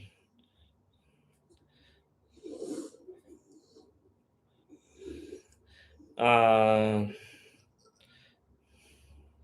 so this is just like a rough outline, right? But like, you kind of have like a graph like this type of thing, right? Where like this is American culture, this is Colombian culture, right? And like on one end of American culture, you have LA, and like that is, and like on the Americanized end of Colombian culture, you have Bogota, right? And then like on the other end, you have Medellin and stuff. And like, yes, like you are right that there are differences, but there are differences within like an overall group. You know what I mean? And like I would still say, like for example, people in LA are like the lazy people of America, right? They're known as like, the people who are just at the beach all the time, right? I would say even people in LA are like more industrious and hardworking than people in Bogota. Like, it just like I mean, if you just want to use hospitals, I'm pretty sure there are a lot more top hospitals in LA than there are in Bogota, right? Well, I would actually, I would. The only pushback I'd have on that is like that seems on par with European culture too, like modern European culture. It's very laid back. It's not as hustlery as American culture in many instances, right? Oh, 100%. And there are definitely similarities between the cultures. As Yeah. you said, like Nigerian culture does a lot of scamming too, right? And Nigerian culture does a lot of the similar stuff that Indian culture does. But like, I mean, there are differences between the two, right? But like what I would say is that like those similar aspects of Nigerian culture and Indian culture are two things I don't like about both, right? Versus like, I do like the laid back nature of Europe. What I don't like about Europe is how they turn their nose at everybody, even though they're like now like turning into a third world country. So that's what I don't like about Europe. But like, again, I love Latin America. I live there's a reason why I live here. You know what I mean? Like it's great. Right. See, that's why I hate is when you get pipeline-ish, because I feel like I get where your opinion comes from when you say that about Europe, and I feel like I get there's a little bit of an agenda behind saying that, which is like a lot of the a little bit xenophobic. I'm not accusing you of that, but I'm just assuming that there's a little bit of a pipeline-ish agenda there. Because I've been to Europe a lot. I think it's beautiful. Like Italy is freaking. I know their infrastructure is decaying as far as employment for their young people and things like that. But the Scandinavian countries look really well put together. I mean, they're the 20 countries in the world that have the most upward movement are in the Scandinavian area. So, like, what do you feel about that? Here, give me 1 second. I'm gonna. This is why I love doing it on my desktop instead of, what I used to do I used to do this on my phone. Here, just give me 1 second. I'm gonna pull something up, while that thing will illustrate my point about one of my big problems with Europe. It just really like makes it very stark.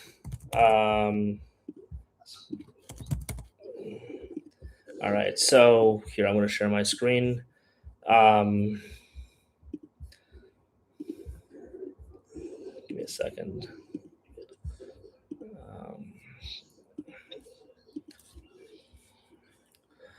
Okay.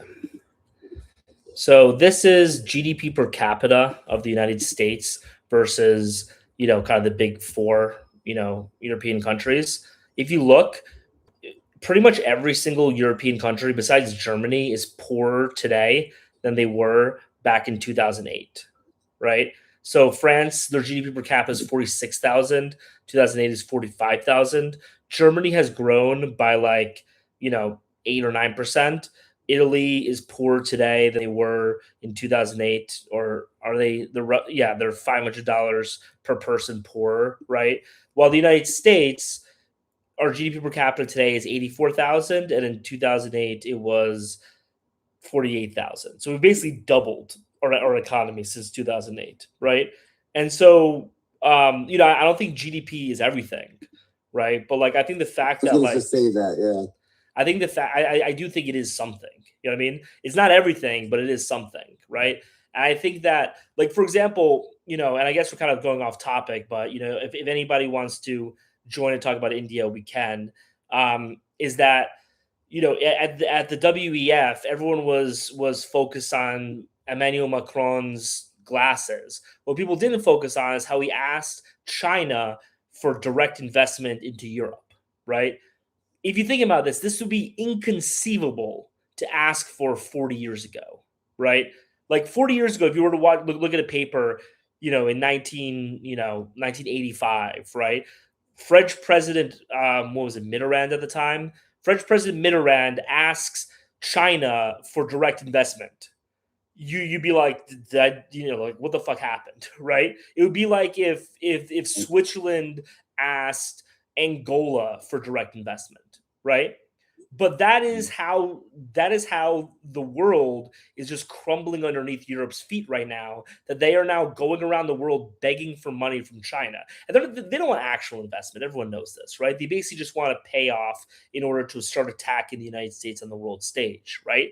And so you look at you look at that, and you look at what's gonna happen in 40 years, right? What's gonna happen in 80 years, especially when you go to Southeast Asia, right? And you look at what's happening in Indonesia, you look at what's happening in Thailand, in Malaysia, in Vietnam, in China, in South Korea, and Japan. These countries are taking such incredible strides that in 40 years, Europe is going to be a third world country, right? And so, yeah, I'm happy that they're, taking 5-hour lunch breaks, but they've been living off of welfare for a long time, and it's going to really start cracking soon. At least that's my opinion. You want to veer off from your prompt? Like, I could go into the whole geopolitical pushback on every point you just said, but I don't want to do that because I know you're talking about India here, and I don't want to like veer Yeah, off. I mean, people don't seem to want to talk about India. So until people come and talk about India, we'll talk about whatever. We're gonna talk about what we find interesting. So go ahead. Oh, okay, yeah. Because what I just wanted to add to, you're right. GDP isn't everything because you have to look at it. Economies are very symbiotic. Whether you want to look at countries on their own, a lot of what's happening right now is just it's an ailment of bad trade deals, right? So like I think what's going on with China is, and I'm not one of these tankies that think China great, America bad. I'm just saying they're winning at our own game of smart trade because we're so afraid of being globalist and in this idea of being protectionist is being right now valued on the right is insane. I think right now we're a consumer based economy. I understand what you're saying about the work ethic being a big part of an industrialized nation, but we have to keep in mind that we as an industrialized nation, we kicked that off our style of economics back in the 70s. We're a consumer-based economy. We're a service-based economy. Yeah, I mean, the reason why we're such a so great country is because of that. That's a separate conversation about Europe. I mean, we could have a larger conversation about the United States, fine. But like the reason why Europe is poor has nothing to do with like trade deals. It has to do with the fact that like they work 4 hours a day, and that 4 hours a day of work is basically an hour and a half worth of work, right? And it's true in everything in life. If one group of people works 14 hours a day, another group of people works 2 hours a day, the group that works 14 hours a day has become much richer than the group that works 2 hours a day, right? And that's why Southeast Asia is becoming a lot richer and Europe is becoming a lot poorer, because they just don't want to work, right? Like that's, I just think it's, we can kind of, Occam's razor it when it comes to Europe. Yeah, that's kind of true. You can't. It's hard to really put in congruence an economy that's completely solely based on production and one that is also based on consumer spending. The one thing that no one will ever be able to replace the United States with is that we are the top consumers of the world. That's why we're like so important to every other economy in the world. Whereas Vietnam or even India or some of these poor nations can completely industrialize just based off of production. It's why the reason why China's doing well. They've done a real good job of kind of fractioning off parts of their country for labor industrialization, and they'll try to create a middle class through Shanghai and Beijing and cut them off from each other completely. I don't understand what the larger point is that you're making.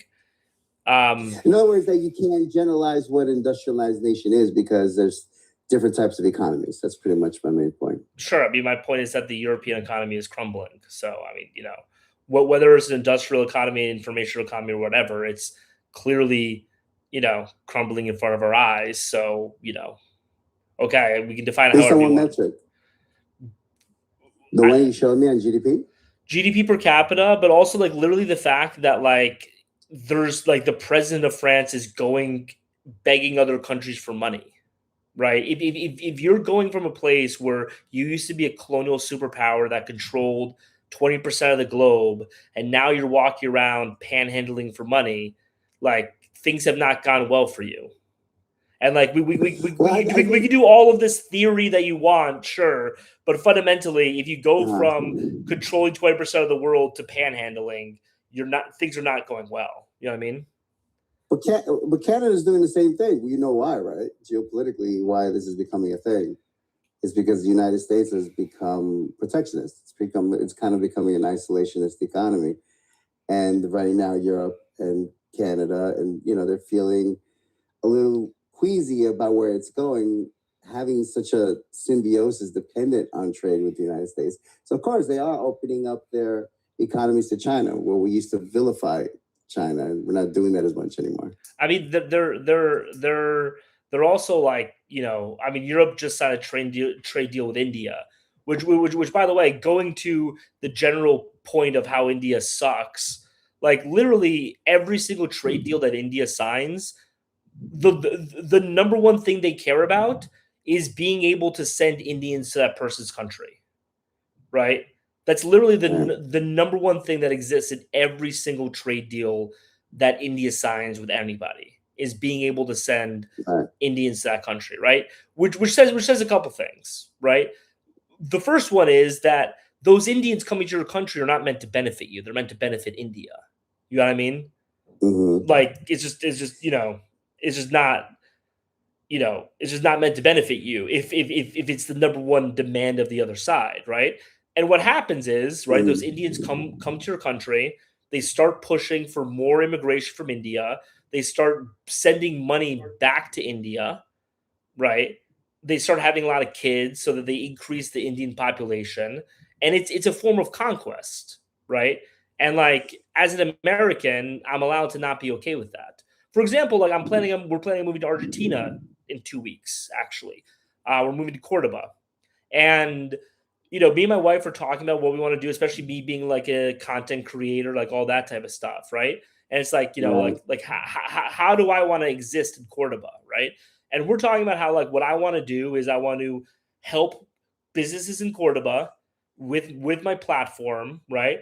I want to help get tourism to Cordoba. I'm not trying to get Americans to move to Cordoba. I'm trying to get tourism, right? And I'm going to Cordoba thinking, how can I die and every single person in Cordoba is like, wow, that guy really fucking helped. I'm really happy Paul moved to Cordoba, right? That's not a personal question. That's not how these people think, though. Go ahead. Can I ask you a personal question? I was just wondering because you seem like definitely a real traveler. You traveled the world, and I'm a little surprised by something. And this is not an assessment of you or anything like that. I'm just genuinely curious because the more I've traveled, the more kumbaya I've become. Like I definitely see how more human we all are and how beautiful the world is. Like it's hard for me to become like become an ethnocentrist or a nationalist when I have seen how there is incredible things around the world. It makes me want to travel more, it seems like for you, it's gone the other way where you kind of become more centrist in certain views. Is that fair to say? No, not at all. I would 100% push back on that. What I would say is this, is that traveling around the world has made me appreciate other cultures a lot more. and enjoy being in those other cultures. For example, somebody mentioned this earlier about travel influencers going to India and shitting on India. I actually am very much against that. When I was in India, I didn't have my TikTok, right? But I had like my personal Instagram, and I hated every second of India. But when I left India, I literally waited until I was past border control, so I'm technically not in India anymore. I posted on my story about like how much I hated India, whatever. I had messages from all of my friends saying, "Wait, I thought you loved India. Every single one of your stories was how great it is." Because I think that when you go to another country, you should try your hardest to find what is worth enjoying about it, right? You should be incredibly respectful towards the people. Americans should not go to India, first of all, just for the purpose of shitting on India. I think that's very rude. And two, you should especially not shit on India while you're in India. You're a guest in their country. To put out content while you're in their country about how bad their country is very rude, and I do not accept that at all personally, right? However, I believe that you also have to be clear-eyed about stuff. I think that, and like, here's where I'll dig in a little bit more, right? I think that one thing that I really learned, I opened my eyes to when I started traveling, is I think that liberals have this really um uh shallow view of culture, right? Liberals view culture as language, food, music, clothes, right? And one thing that I've learned while traveling, I've been outside the United States for 3 years now, is actually language, music, food, clothes are the smallest aspect of your culture, right? That's not culture at all. Because you go to Cambodia. I remember I was walking around Phnom Penh in Cambodia, and I heard that song, "Paint the Town Red" playing. You know what I mean? I was in, Morocco. I heard Taylor Swift playing. I was eating wings in Morocco, right? This type of stuff is not culture. Culture is the way that people look at the world, think about the world, conceptualize their place in the world, and you can't see or touch it, but you can feel it very dramatically once you start talking to people. And I do not believe that my culture is better than anyone else's. I think every single person has a right to their culture. I think that people in India have every right to live as Indians in India, and I'll defend the right to that forever. I just also believe that because because I believe that other people have a right to their culture, I believe I have a right to my culture. I believe that America has a right to its culture, right? And there are people who accuse Americans of being racist for not wanting their culture to change. And I think that those people are the actual racists. I think the people who are telling America to change its culture from something that people like and accusing them of being racist for not wanting to do that, those are the racist ones. Because if that goes to pass, in 50 years, India is still going to exist. There's still going to be an Indian culture. There's not going to be an American culture. And this is not a racial thing, right? It is, there is a distinct Latino culture in America that is different from anywhere else in Latin America. There's a distinct Black culture in the United States that I believe should be preserved as well. Black people, by the way, had the highest margin of voting for Donald Trump in 2024 since the election of 1960, right? Which shows how they're against this too, right? And that is my general point, right? Is that, and I'm going a little bit of a rant, but that's kind of the point of this, is that, like, going around the world, okay. I've noticed, I heard this analogy and I really love it. This guy said that, cultures are like colors, right? Or like paint colors, right? And the nationalist, which is kind of what, I'll define myself as nationalist now. My position isn't that red is better than blue. My position is that red should be allowed to exist, and blue should be allowed to exist, and yellow should be allowed to exist. And the perspective of the other people is that all of the colors should mix together and turn into this brown slob that I don't actually think is a really nice culture. And sorry, one last thing. And I've actually experienced this culture because I talked about this on a video of mine recently, but I think I'm going to make some more videos about this. There is this new third culture that I noticed popping up. And you notice this a lot when you travel to certain places. I call this, maybe because I work there, I call this Soho House culture, right? And you'll notice it's a very distinct thing. So, for example, if you go to Coto Montenegro, you'll notice it. If you go to certain places in Bali, you'll notice it. It is the rich, upper middle class white girl culture, right? We all know what it is, right?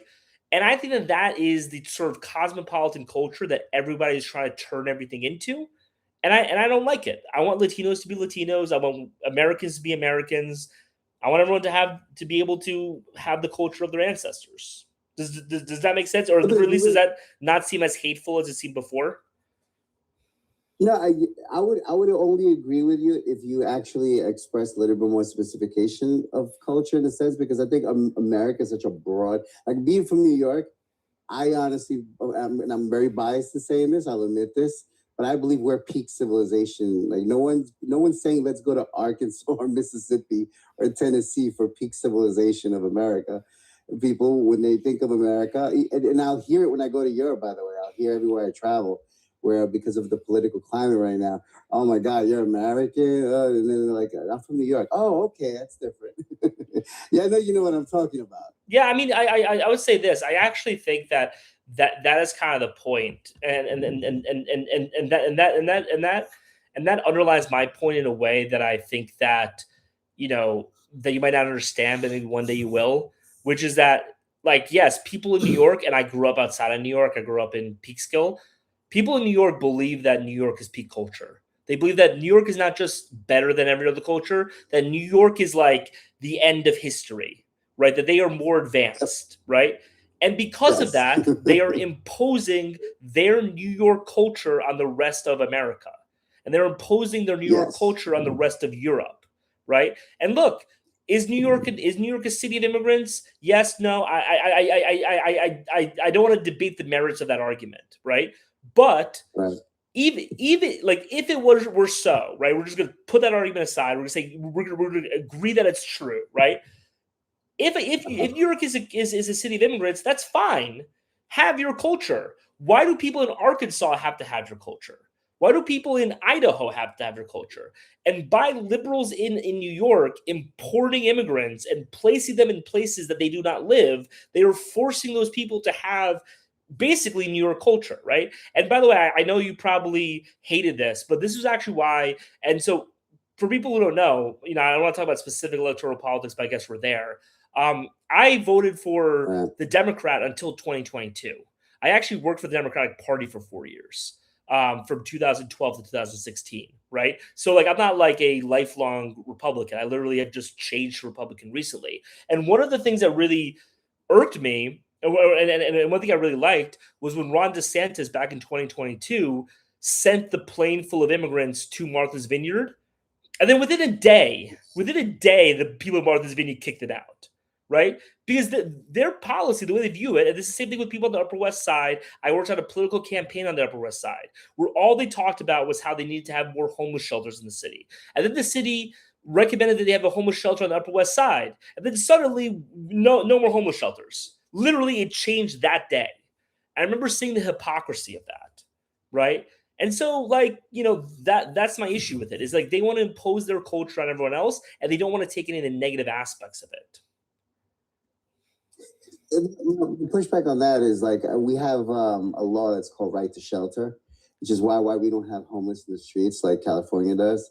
I think it's a good policy, because homelessness on the street not only it creates a what would I call if the society filters into the way the scene looks for tourism and everything, not only is it not good for homelessness, it's not good for the state of society. Sorry to interrupt you. I'm all for building homeless shelters. I'm a, as I said, I was a leftist my entire life.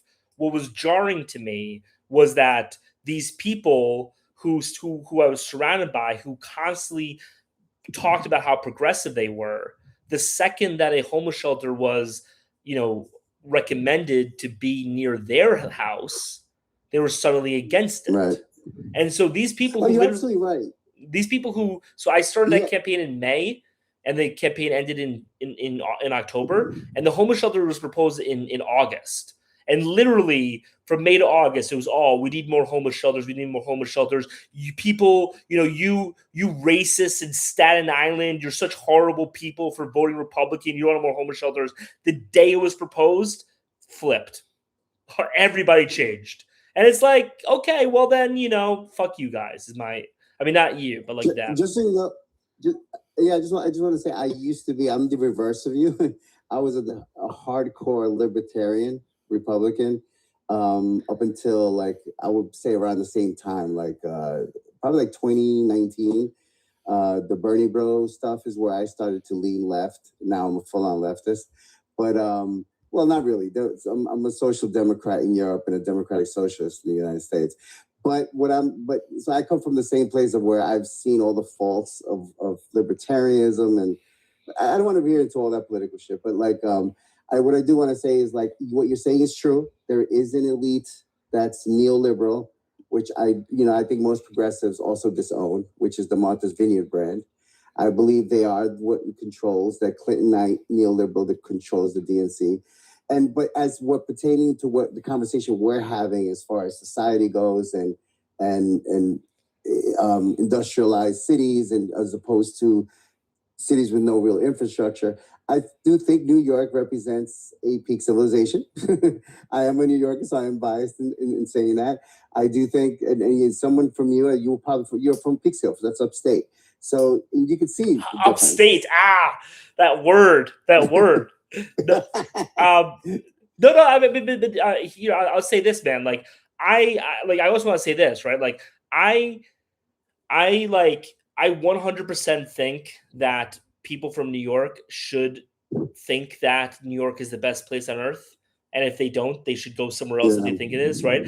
Think that people in France should think that France is the best place on earth. Like, I'm very pro that.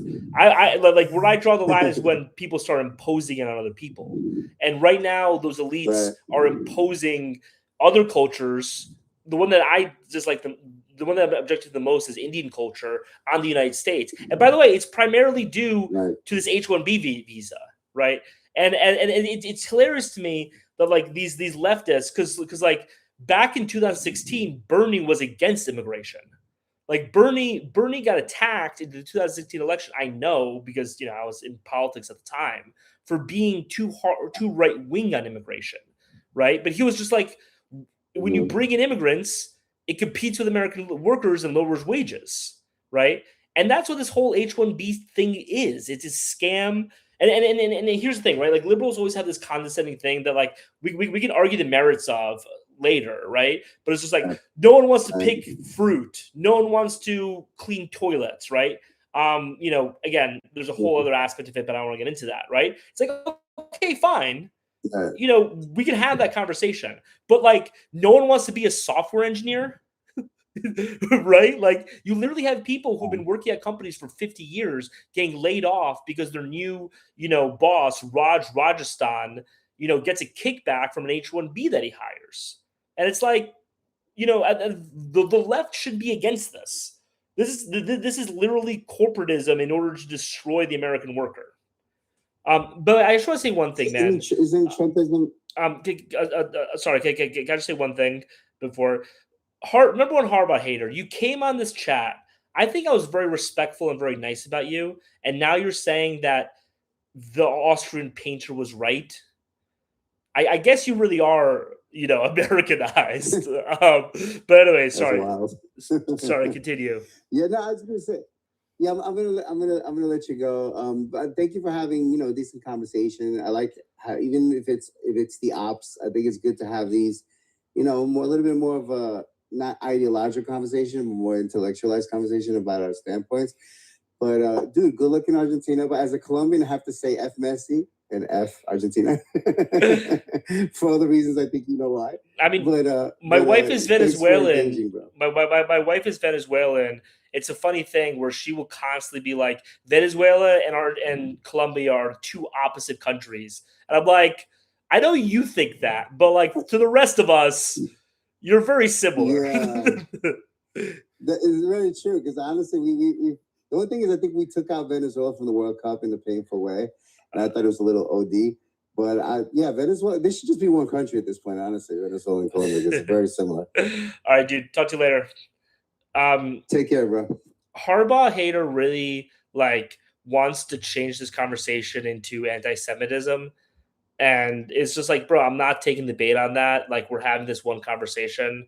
By the way, my grandparents were, I mean, I'm Catholic. My family's Catholic, but my grandparents were sent to concentration camps. So if I'm gonna have the respect for you that, I didn't like attack you personally, please don't like tell me that the person who sent my grandparents to concentration camps was a good person. Again, my family's Catholic, so it had nothing to do with Judaism. It was because they were Polish. So anyway, Sozi was great. I really appreciate Sozi jumping on. If he's still here, I appreciate you, dude. That was a good conversation. Um, Go to a sneaker stream. Yeah, Luke? Okay, so we're gonna take a break. I'm gonna do some ad reads. I was planning on doing this like every half an hour, but like it ended up not happening. So this is the Cartagena group trip. You guys should be going on it. Basically, what it is that we a couple people here who are going on the trip are on here. So basically, we my buddy lives in Cartagena, and he's been living the Cartagena lifestyle that like every single person kind of dreams about, the one that you see on TikTok, boats and hoes, living in a penthouse, all that type of stuff. And the problem is that like when people first go to Cartagena, first of all, or people go to South America, first of all, you're going to be paying gringo prices, which are 2 to 3 times more than what locals get, and like 6 to 10 times more than like the deals that you can get. On top of that, it's dangerous. Obviously, we've all heard about girls scoping guys, that type of stuff. And then you honestly don't really know what to do that much. You don't know the good stuff to do. So what we decided to do is for people who want to go to Cartagena for the first time and want to really experience Cartagena and really like have that Cartagena experience, right?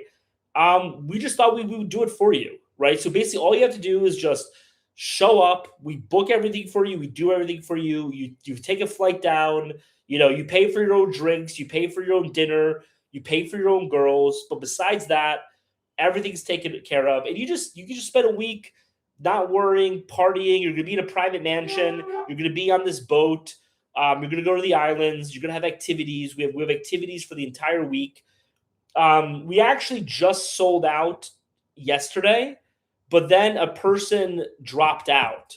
So we now have this spot open again. This last spot, so we literally sold out 9 spots in the beginning of January. And then this 1/10th spot was impossible for us to sell for some reason. And then literally the moment we sold out the 10th spot, somebody dropped out. So anyway, if you're interested in the trip, go to my link in bio, fill out the form, and you'll be able to go have fun on the trip. It'll be a great time. How much is the open? So how many people? It's 1250. Yeah, Darian's on here. I didn't know if you wanted me to shout you out or not. So I typically don't shout out people because I don't know if you want to get like hater or whatever. But he's here. He's gonna be on here. Darian's a dope dude. Darian, we actually are now going to Cordoba again. I know we're changing our plans like every fucking day, but we're gonna see you in Cordoba. Anyway, Georgia, he promotes hookup cultures and a cloud chaser. Is that me? Anyway, so yeah, so it's 1250. You're gonna have a great time. How many people? It's gonna be 10 people total. We have 10 spots. We're thinking about also doing a 4-day trip as well, but we might not do that like at the same time. But anyway, every claim is just a fact. I think a couple people are having like a fight in the comments right now. If somebody wants to actually argue with me like about something, feel free. But again, the open spot is 1250. We have, if we end up selling, yeah. So the 1250, it covers everything except for dinner, drinks, women, and the flight. We will hook you up with girls that we know who are cheaper and are also like trustworthy. We also have private security at the mansion. So any girl who like comes over, before she can leave, we're going to do a wellness check on you, because that's something that happens a lot, right? So this is meant to be as safe as possible.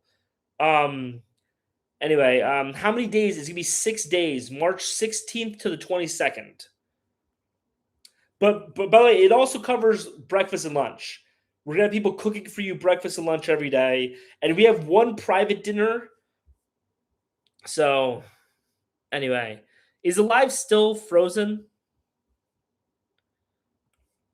bro? I don't know what you guys are arguing about, but anyway, this is a 6 hour live. We got 4 more hours, so ask any questions. I hope you guys don't actually stay for all 6 hours because that's gonna be tough. But you know,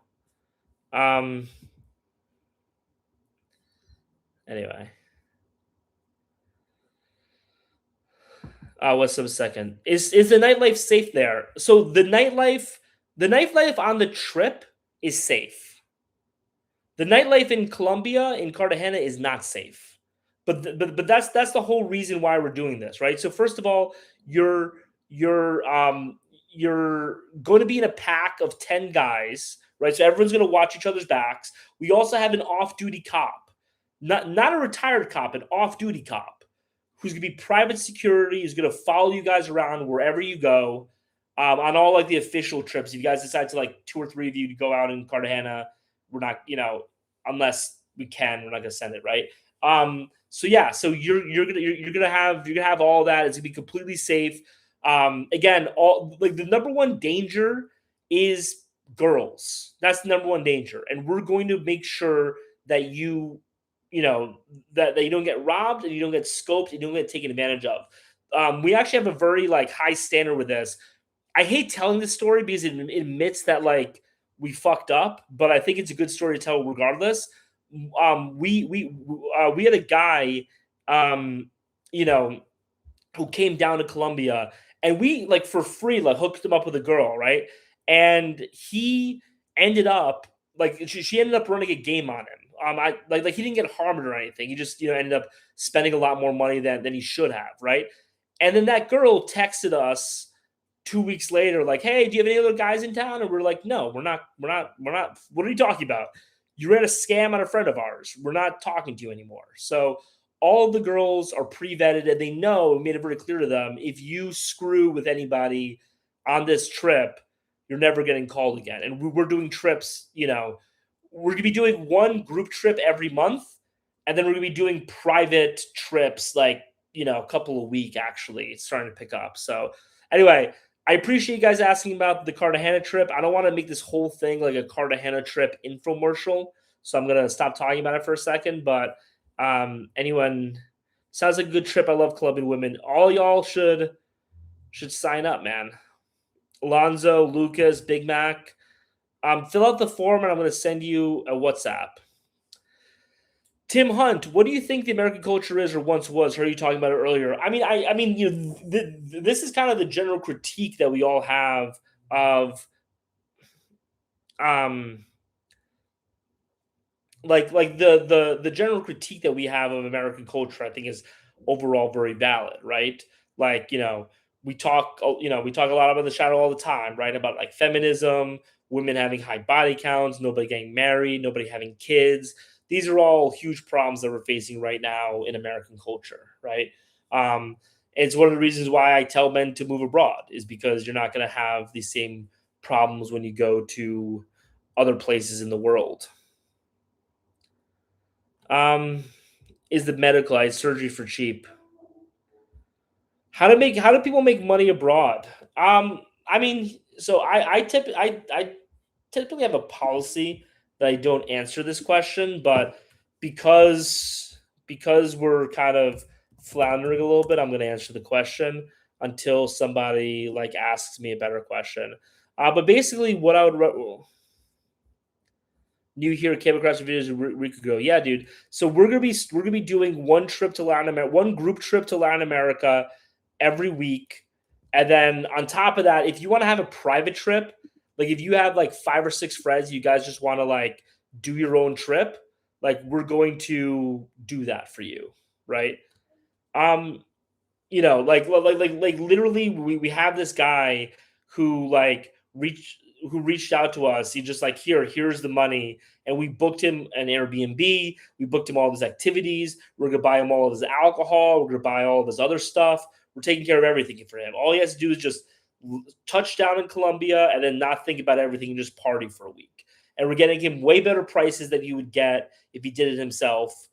And like the way that we make money is off of that difference, right? So if you're spending, $10,000 with us, right?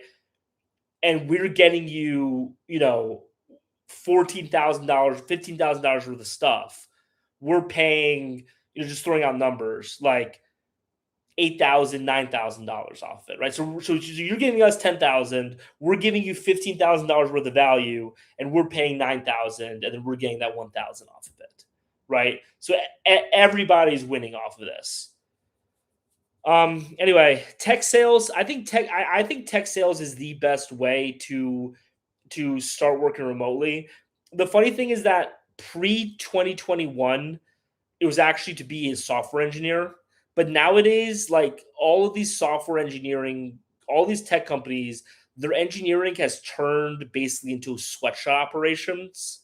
It's kind of crazy. Like it used to be the case that like engineers would just like come in late, leave early. I mean, they'd have their sprints and stuff, but like play ping pong, do that type of stuff. And like you're really trying to get like the 10x brilliant engineer. Nowadays, they're just sweatshops. And so tech companies do not want you working abroad anymore because it's like if you're working abroad, they can't check on you, right? So they want you in the office. They want a manager looking at you 24/7 to make sure you're coding as much as possible. Tech sales is very different because like if they give you like 100 leads a week, right? Let's say you're getting like 100 like there's 40 hours a week. So let's say you're having 25 sales calls a week, right? Or like 100 a month. Let's just do that, right? And your close rate, and like you're selling an offer for $10,000, right? Okay. If your close rate is 28% instead of 25%, that's $30,000 more that they're making. And obviously, as a salesperson, you're going to be on the call, right? Like very rarely is it an issue of salespeople actually showing up to calls. Usually the problem with salespeople and the work ethic is like follow-ups and that type of stuff. But like salespeople always show up for calls, right? So if your close rate is 28% versus 25%, that's $30,000 over the course of a month that the company's making, right? So if you're a talented salesperson, they're willing to put up with pretty much anything in order to be able to get that extra money out of you. So I think that's a really good thing. I also think like my general suggestion though is literally like, especially if you're in your 20s, like your early 20s, or even if you're like in your teens and you're like in high school, just pick a skill, either creating or selling something, right? And just master that skill. And then in your spare time, like reach out to companies and just offer to do that skill for them for free. Once you have like 3 or 4 people that you're working for free, that you have like actual customers, and just start your own business that way. That's literally what I did recently last year.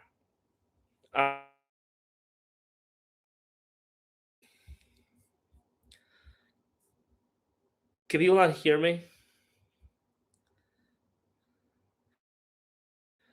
Yeah. So Fuego Eats says I joined a SDR boot camp and got my first job within 2 weeks.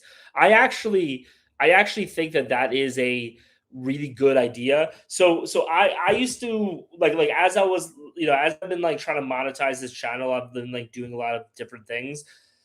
I had a partnership with a remote closer boot camp. And that's one of the reasons why I stopped talking about this is because the remote closure boot camps, nobody ended up signing up for it.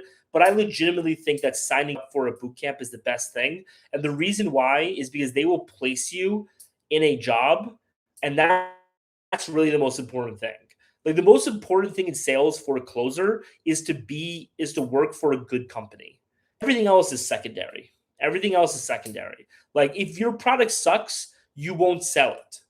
And that's just the truth, right? If your product is good, you will sell it even if you're a bad salesperson.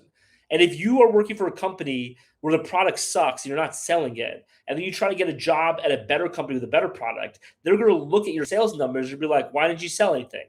And you'd be like, well, because the product sucked.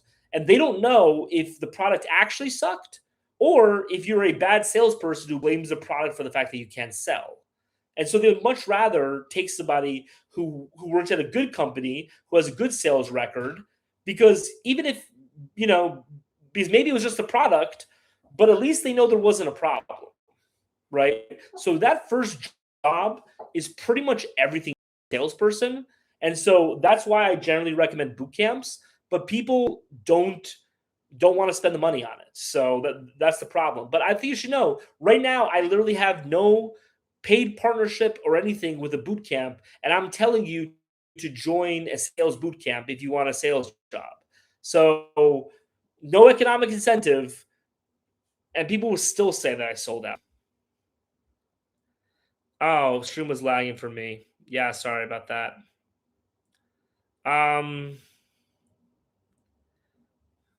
Fucking shit. We outsource our engineers. Yeah, guys, sorry. This keeps on blocking out. What authority or credentials do I have to be talking about this stuff? I mean, here's the thing, man. First of all, I've been traveling for 3 years around the world. I have 90,000 followers across 2 different platforms at this point. Thanks for everybody for following. And the thing that should really make you believe me is the fact that, like, whenever I make a post about Brazil, for instance, a bunch of whiny liberals complain that I'm racist, but all of the Brazilians are like, this guy knows what's up. So that's the real reason why you should believe me, is because all of the locals from most of these countries say that I'm right.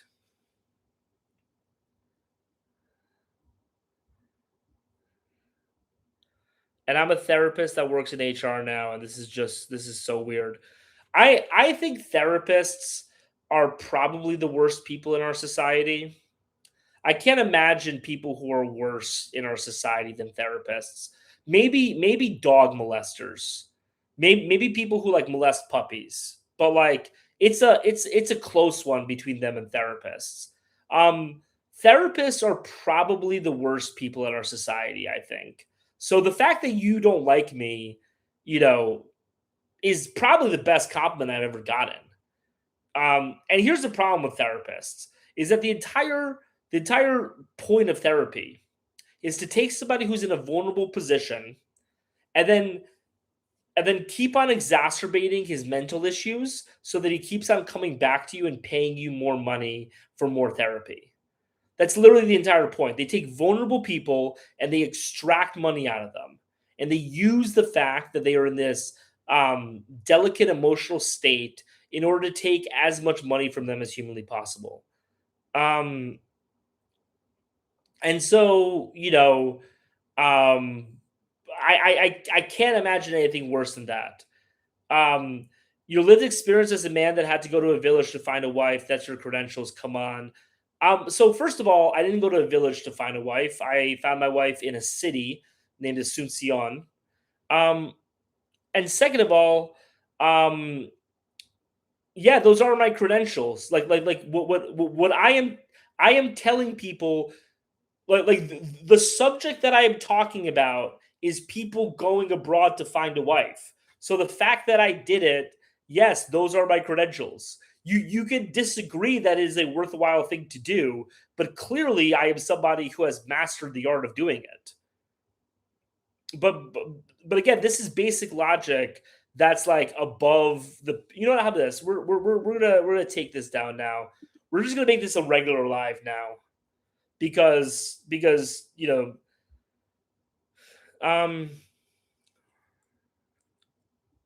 I'm a Brazilian, and 99% of the time you're right about Brazil. Yeah, dude. And I mean, here's the thing, man. And then, like, I try to do this with all the countries I talk about, right? I try to give the good, I try to give the bad, but I always try to be honest about the country. That's always the most important thing to me, is to be honest about the country. Um, my husband is half Brazilian. You and to get over yourself. This is a weirdo who mastered pity. What do I mean? I mastered pity. I'm not asking anybody to pity me at all.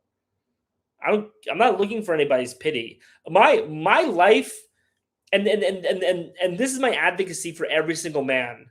Like people make fat jokes about me all the time, right?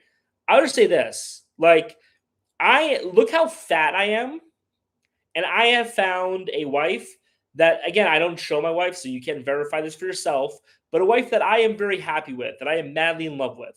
I am incredibly happy 24/7. I am incredibly happy all the time. And so if I was able to do it, every single one of you are able to do it too. And that's fundamentally why I'm doing this content, is because I want all of you to be able to do it, and to be able to have the life that you guys have always wanted to have. And and like, look, the thing is, for me, the thing that got me the life that I always wanted before ever becoming a content creator was traveling abroad, and that's what worked for me. And so that's what I'm giving people advice on, is how to find your happiness by traveling abroad. Will it work for everybody? No, obviously not. Different people need different things. Have I ever been to Guayaquil? And if so, is it worth the trip? Honestly, man, like, I haven't. Yeah, Ecuador is the only like accessible country really in South America that I haven't been to. I don't know, man. I like. I'll just say this. So I'm in Santa Cruz, Bolivia right now, and Santa Cruz is fine, but I've heard so much hype about Santa Cruz before coming here, and then after coming here, I'm like, it's not really living up to the hype. And I'll just say this: the same people that hyped Santa Cruz to me are the same people that hyped Guayaquil to me. So I'm gonna visit it eventually, but I'm not like racing to do it.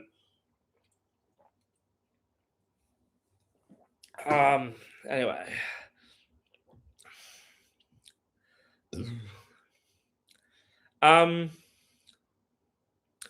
Say people who supposedly advocate for minorities look down on when you marry a minority. It's so like Jason Hermosa is 100% right about that. Part of Europe for young black man, dude. Like, so one thing I always have to say here, right, is that, like, obviously my advice is specific for me. Did I miss all the India heat? Yeah, dude. Like, I couldn't find a single pro India person to debate India with me. If we can find somebody who wants to debate India, I'm happy to debate India. But like nobody wanted to do it. I just had people agreeing with me, which was fine. Like, we had a liberal on here, he was nice. But as a black man, you will clean up so much in Europe because all of these European chicks have just this self-hatred for being white. Now, do I think it's a productive thing? No. But is that just how the world is? Sure. And like, will that help you clap cheeks? Yes. So just go to, like, Scandinavia, and you'll have so many girls all over you. My top 3 South American countries overall, in no order, like, so to visit, it's Brazil number 1, unquestionably. Colombia number 2. Fill out the form, link in bio, to go to the yacht party in Cartagena. And then number 3, probably like Argentina. To live, I would say Argentina, Paraguay, Colombia. But I just can't, like so I've talked about this before. Like, I can't live in Brazil because I don't love Brazil enough. One of the things about Brazil is that Brazil is so Brazilian. I know this is a weird concept to explain if you've never been to Brazil, but like, if you've been to Brazil and if you spend time in Brazil, this makes perfect sense to you. Brazil is so Brazilian that if you do not love Brazil, you just can't. It just gets old after a while. You know what I mean? So you need to like love Brazil, and I don't love it like that. I like it. I enjoy it. I respect it. I just don't love it like that. So when I ever talk about Mexico, honestly, I haven't spent enough time in Mexico. You deal with hate well. You don't trip out like a lot of people. I'll be honest. I've tripped out before, but Fuego Eats. Fuego Eats is engaged to a Brazilian. Where is where is she from? Fuego Eats. Where's your Brazilian from? We Brazilianize everything, 100%. Dude, this is my constant fight with Brazilians about pizza. Is that Brazilian pizza is not pizza. It is a separate thing that Brazilians have made their own, which they love. And I'm happy you guys have found a version of pizza that you love. But like it's not pizza. I met a woman in Argentina thanks to your help. I want to marry her. Bro, can I tell you something honestly, guys? Like, so that actually really touches me, man. I appreciate that. So the funny thing about this is that, like, I was talking to my wife about this. I live two completely separate lives at the same time, and it creates a little bit of like shock for me because, like, if I was like imagine if I was like a right-wing political personality living in like New York or something, right? My life online would be constant fights about politics, and then my life in person would be constant fights about politics too. Even with people I agree with, it would be constantly talking about politics and stuff, right? But like for me, like I create my content, and when I'm here, I talk about travel. I also do I do the political part of being a passport bro too, which I think is important, right? I live in this world, right? And then like when when I'm not doing that, I literally am just like me and my wife, just like spending our time like watching TV, exploring the cities that we're in, just the most tranquil, boring type of stuff in the world. I tell her that it like creates this like real shock for me because like there are people like hustling outdoor Danny. And I really appreciate that message, man. I really appreciate you saying that. Who are like who have changed their life, but I literally never interact with these people. I never interact with anybody who knows me because like I'm trying my hardest to get away from Americans as much as possible. That like I just never hear it. We were in the airport the other day and somebody came up to me and like recognized me and like thanked me for building my content. I was just like, this is such a surreal experience for me because literally 99% of the time I'm literally just Paul. You know what I mean? And by the way, my wife, like I don't know if this is the right word, but like my wife worships me. My wife loves me. But like it's like this deeper type of love than like the fan type of love, which like for people who've been like watching, like my wife came in multiple times to try to have a conversation with me because like literally not being around me for an hour just like kills her. But anyway, thanks again, Hustling Elder Danny. Argentina, Buenos Aires is liberal. The rest of it is not. Acai bowls are different over there. Bro, okay, so let me say something. I I don't know if I want to do this take because I might get assassinated. I might get assassinated upon landing in Rio de Janeiro for making this take, but I'm going to say it. Acai is better in America than it is in Brazil. How's that for a take? It is better in America than in Brazil. So here's the thing, man. Here's why.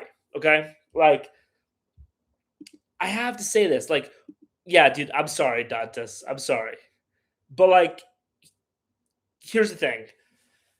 Brazilian acai is built around the acai. So in Brazil, they serve the acai. Some places will put like nuts and like fruit in it. Most places just put like tapioca and that type of stuff, right?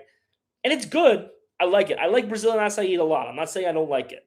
I'm just saying that white women really figured out acai. They took acai and turned it into a fruit bowl. You know what I mean?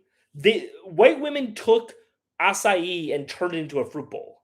Like you're eating acai and you're eating, strawberries, you're eating blueberries, you're eating bananas, you're eating coconut. You're having all this other stuff in it. And it's like it's kind of better. Now, do I love Brazilian acai? I love it. I love it a lot. It's great. When I was in Brazil, I would eat acai every single day. I really would. But the white women kind of figured out acai and they kind of brought it to another level. And I hate to say it, but like the white women won that one, in my opinion. Anyway.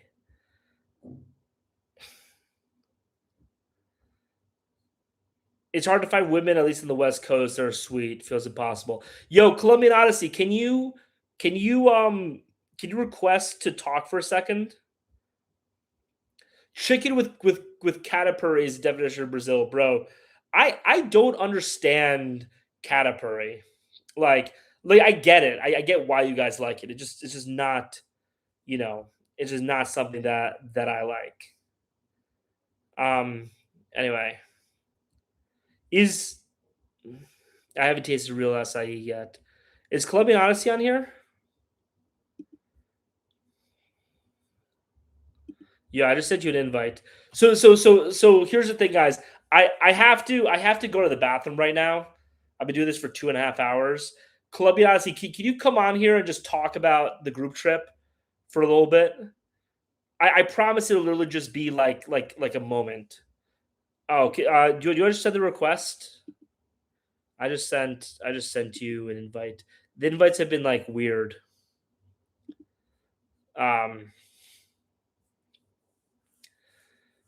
Yeah, so Canterbury, like it kind of feels like for people who don't know.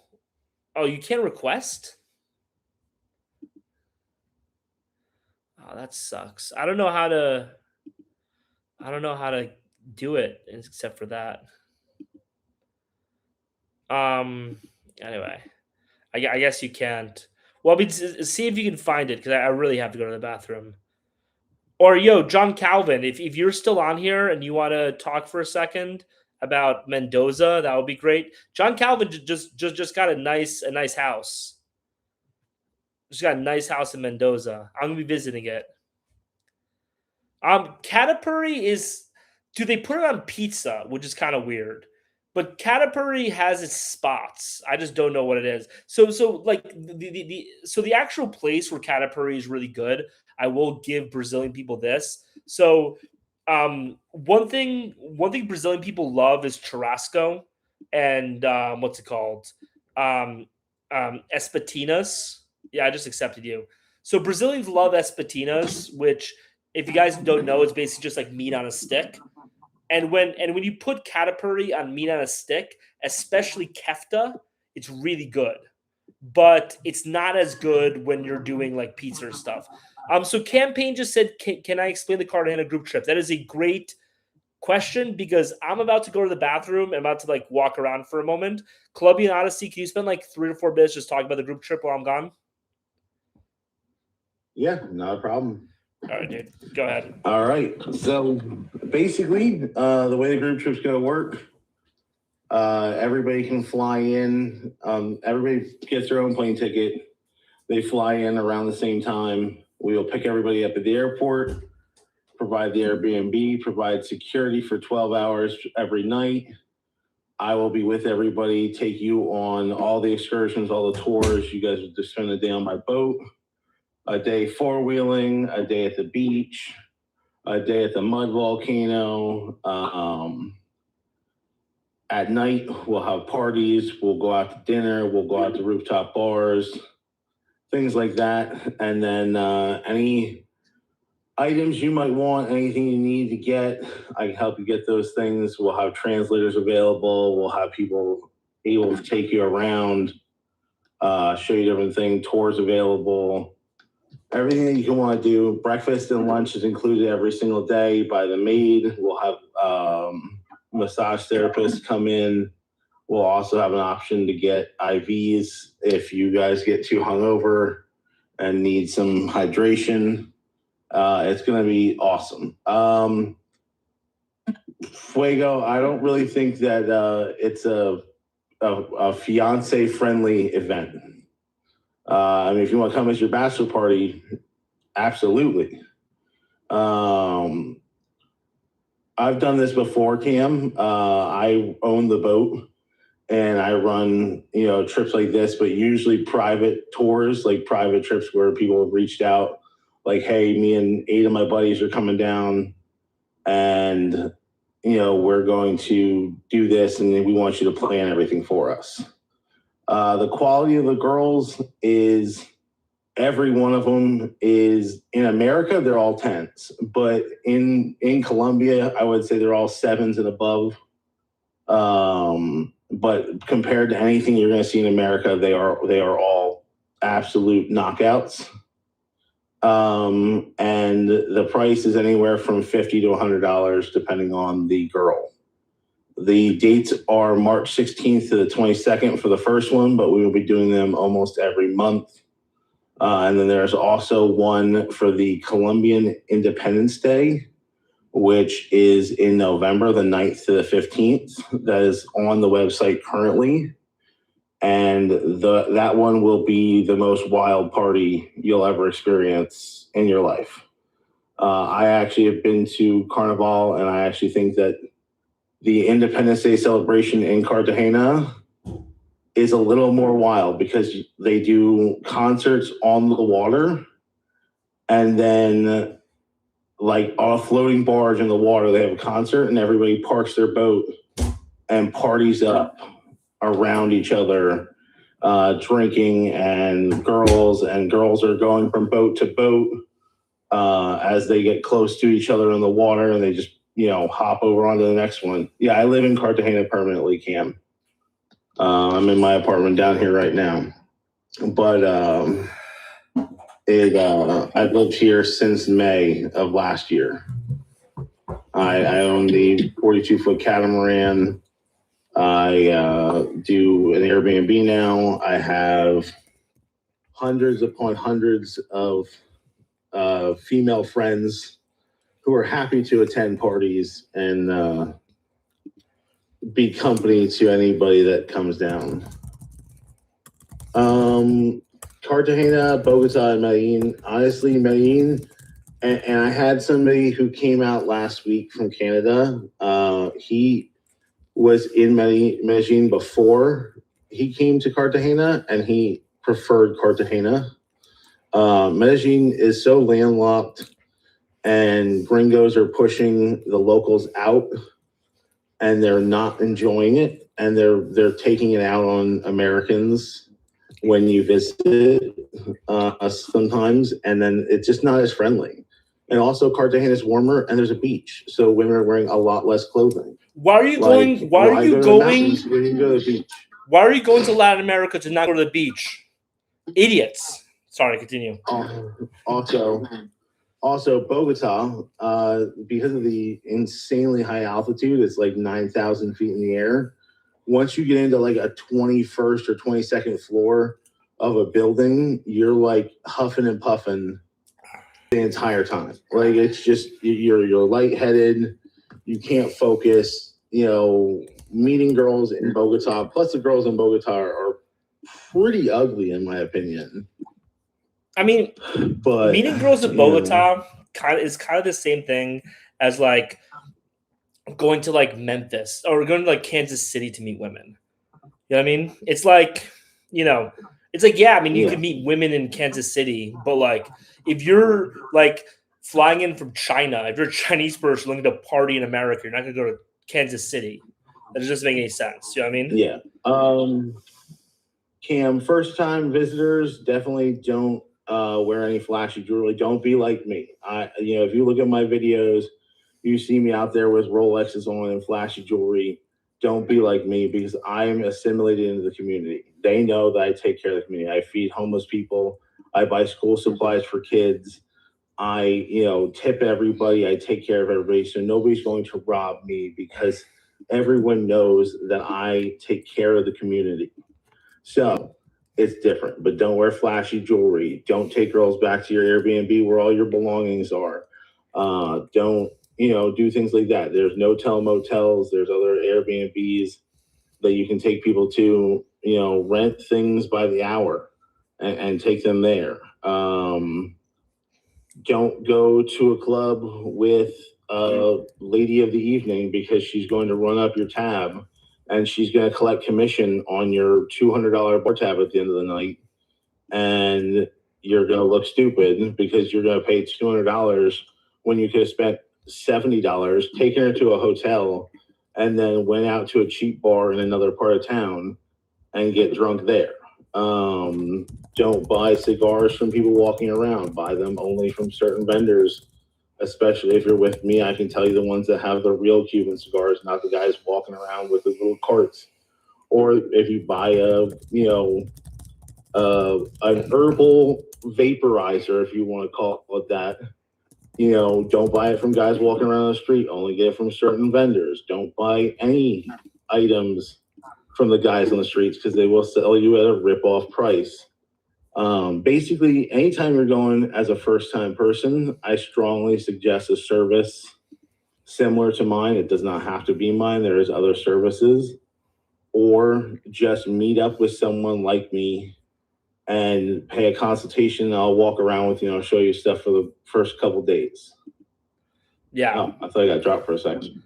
No, it does not, like, as somebody who went to South America by myself for my first trip, I had a good time. But you would have such a better time if you do a trip like this, and you'll also just spend way less money.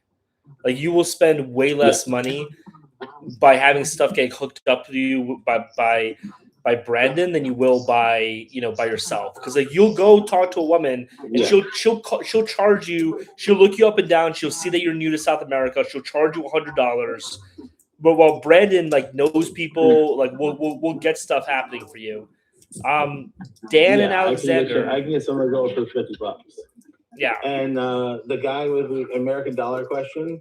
So it's falling right now, but it's still worth 3,500 of their dollars. But on average,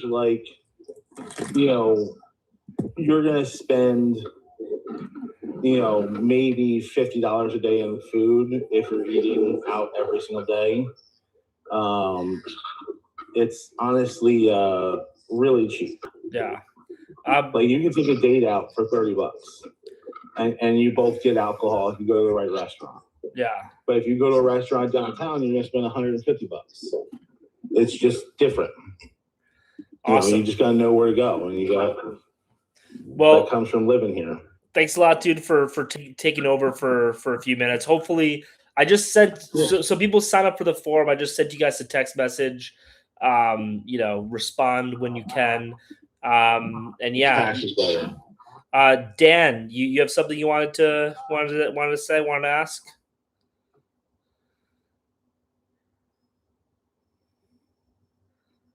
Nope, I guess not. Okay. So here's one big tip for anybody that wants to come down, and this is one of those tips that no one would ever think about. When you are taking money out of an ATM and you go there, the last question they ask you is, do you want to accept this conversion rate? And it will be at least 400 pesos to 500 pesos per dollar less than what your bank will charge you. So you decline the conversion, and every single time that you do that at an ATM, it will probably save you $60 to $90 every withdrawal from an ATM, depending on how much you're taking out. Yeah. So when I go there and take 2 million pesos out, it saves me anywhere from $50 to $90, depending on the conversion rate my bank gives me. So it's a huge thing. But you just automatically think the way ATMs work in the States, that if you decline that, they're going to decline your transaction. That's not how it works. They're going to let your bank decide the conversion rate. So it's the best thing you can do for it. Yeah. And again, this is why, I talk about this a lot on my channel with a lot of things. But there's just really small things that people learn. There's just really small things that people learn when you travel a lot that like, you know, you just, yo, Mike, you have a lot of background noise.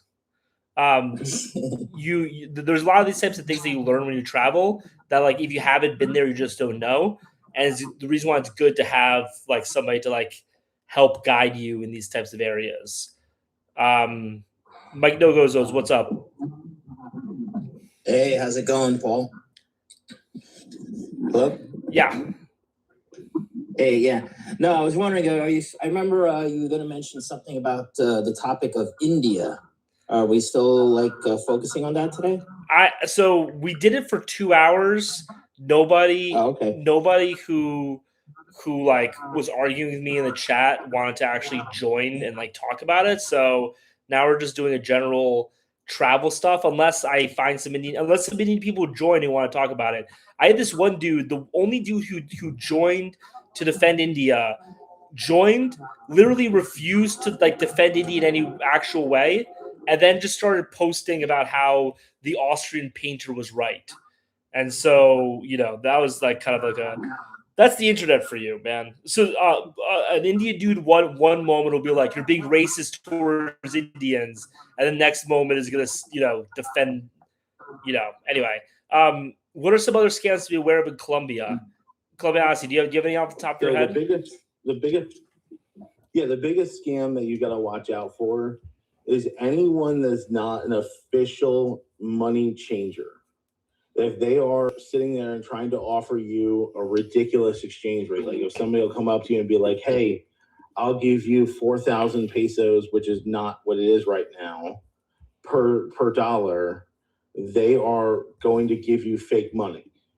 It's just what they're going to do. They're going to, because they think you don't know what the real money is supposed to look like.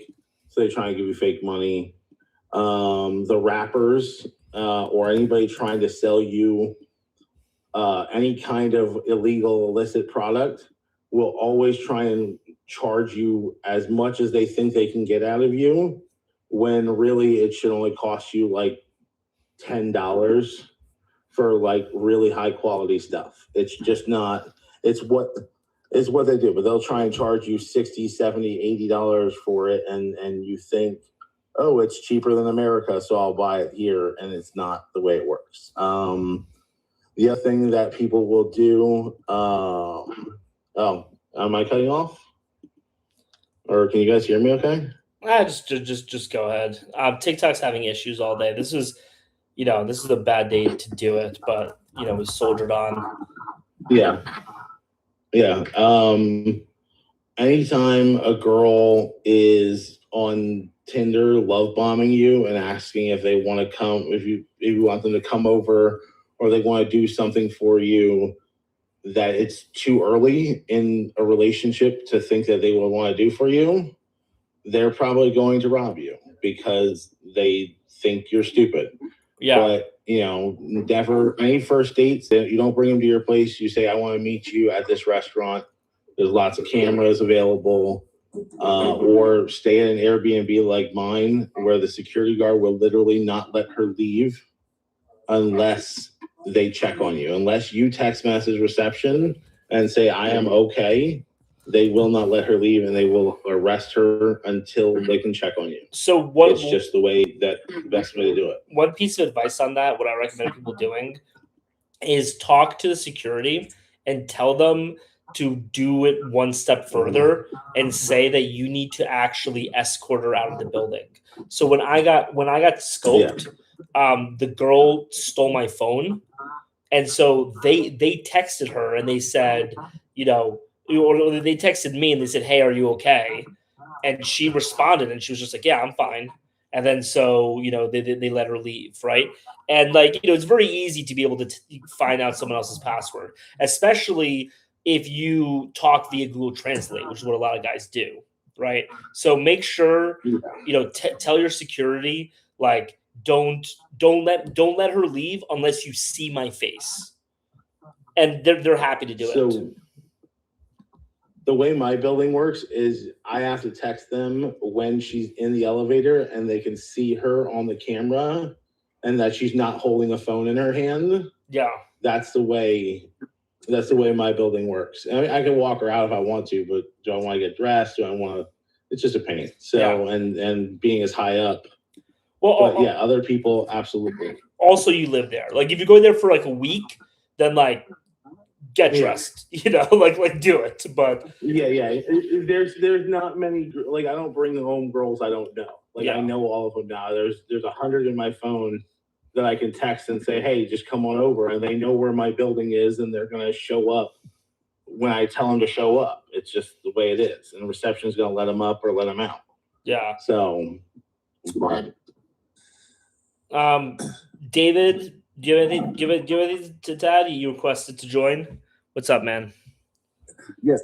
Yeah, thanks for having me on. Just wanted to, call in and see if Colombia is still like the spot, if it's still a great move. There's been a lot of bad news and stuff, so I just want to know if it's still an approved location. Yeah, so Medellin, you should avoid Medellin, but you should definitely go to Cartagena. And I mean, self-interested, but this is the reason why we do it. We have our Cartagena group trip. So if you're interested, go to Cartagena, sign up for the group trip, and Colombian Odyssey will plan an entire trip for you, and you'll be able to be safe, be secure, and basically have the best time of your life. Yeah, and any basically any girl you want to get, you don't have to go downtown. I can just send you a picture, tell me what you want, and I'd be like, okay, she'll be here in 15 minutes. It's just the way they are and the way it is down here, and they will be at the parties. I have slushing machines, I have bartenders, I have cooks, I have all kinds of stuff all in place in advance before everybody goes. Cool. Can no one else hear Can no one else hear Colombian Odyssey? Because I can hear him fine. I hear him fine, so you can hear him. I can hear him better now. Earlier, not so much. You know what? I've had this issue before. Let me step down and come back up. It'll fix it. All right, no worries, man. We'll be here right on his page. I got this. This is a 6-hour live. I got what is it called? I got 3 hours left. We're Colombian. We're I was talking about this earlier today. I was telling them earlier about how horrible our luck is with selling this last spot. Like our first 9 spots sold out within like a week. And then this 10th spot, we've been trying to sell for a month. We haven't been able to sell it. We finally get a guy to buy the 10th spot. And then literally when that happened, this weekend, somebody dropped out. And so now we have the 10th spot available again. But yeah, well, his dad did die. So like his dad died like the day after Christmas. Yeah. And he had to go to India for like 2 weeks for the funeral. And it was just, bad timing for everything because he had to take off. Yeah. But I mean, I've been living here and loving life. Nobody bothers me. Cartagena, with the exception of a few people trying to rip you off for everything that they sell you, nobody else really is that bad. Like it really, and there's not a lot of scoping anymore because the Lost Barbies got taken down in Medellin and got charged with murder, and all of a sudden nobody wants to do it. It's just. I also have to say, like people, it's better. Like people in New York will be like, I don't want to go to Colombia because of all the, or like people in LA will be like, I don't want to go to Colombia because of all the, vagabonds and stuff. And I'm like, you live in the homeless capital of the world. What are you talking about? Like, Yeah. There's less homeless people here than in LA. Yeah, absolutely. 100%. So Colombian, can I ask you a question? Absolutely, bro. What's up? You live down there now, right? Yeah. Would you say your quality of life is dramatically increased since leaving the United States? Like 10 billion% better. Like I spend maybe $3,000 a month, and I party every single night. I literally, slept with 7 different women last week, maybe 6. I might have missed a night, but like it's just a wild time. It's so much more. He sends fun. me the photos. I can attest to it. You're in Cartagena? You can see my content. It's up. Yeah. You know, yeah, I was sitting here yesterday on a boat with 3 women who were topless the entire way to the islands, and a slushy machine installed on the boat and a DJ equipment installed on the boat. Like it's a wild few days every day that I'm here. Like it does sometimes end up being a little bit of a letdown just because it's like there's so much partying and you're having so much fun all the time. But then you go anywhere else and you're like, man, this is depressing. Like when I went home when my mom passed away, it was like just that 2.5, 3 weeks I was home, I just could not stand my life. Like being in America actually is so depressing for me. This is is what I always tell people. This is a take that people don't like, but I think it's true. Is that like I think depression is a good thing because depression is your body telling you that your life is not the way it should be and telling you to go change something. And so like I was depressed in the United States too. And then I left and I've not been depressed a single day since. So if you're in the United States and you're like, hey, I'm not sure if I want to, like I hate this, like good. That's a good thing. And that should motivate you to go leave because I did the same thing. I came back to the United States for 3 days after living abroad. I was like, this fucking sucks. I'm leaving. It's just way better. I'm originally from the US, Nido. I don't know. You guys for good? Are you like, do you ever come back? Are you for good? Now that my mom passed away, I only come back to see my son and I go to my place in Florida, basically. So like maybe once a month I'll come back and then once a month he'll come down here for a week. So other than that, I don't like to come back at all. I'm never coming back. It's not. You can't make me. It's not what I want in life. Yeah, that's kind of how I'm feeling here. I was really kind of getting fed up, and everything seems to be getting worse here in the States. And would like a better quality of life, essentially. No, you can't, Scott. It's not possible. I mean, unless you had like multiple roommates and you were renting a place, for a couple hundred a month. But there's no way you could live on 1,300 only. Probably 2,000 is possible. David. Yeah, 2,000 is about the bare minimum to live comfortably. Yeah. Like, I mean, if you were eating one meal a day and never partying and things like that, you could probably get by on 1,500. I do have to say, so when I went to Medellin for my first time, I got robbed, right? And like there were a few days where there was like a week where I just had no money because of like, I had to get my, money and stuff, right? And so I think I spent like $50 that week. Like literally, I spent $50 in a week. I mean, I'd already paid for my apartment, so my apartment was basically $250 for that week because it was like $800 for a month. But like $50, that gets. And I was eating perfectly fine. I went to the supermarket. Yeah, I got fresh beef, fresh baguettes, fresh prosciutto. I was making myself prosciutto and like mozzarella sandwiches. I was happy, and it was $50 a week. So, you don't need a lot of money. I mean, I can go next door. For $3 and get 3 empanadas, actually 4 empanadas, and eat those for breakfast and lunch. Yeah, and then I just feel like I don't feel alive in America. It has like a weird vibe. Do you know why I don't feel alive? I've traveled. Do you know why I don't feel alive, man? Because you're not alive. Because you're not.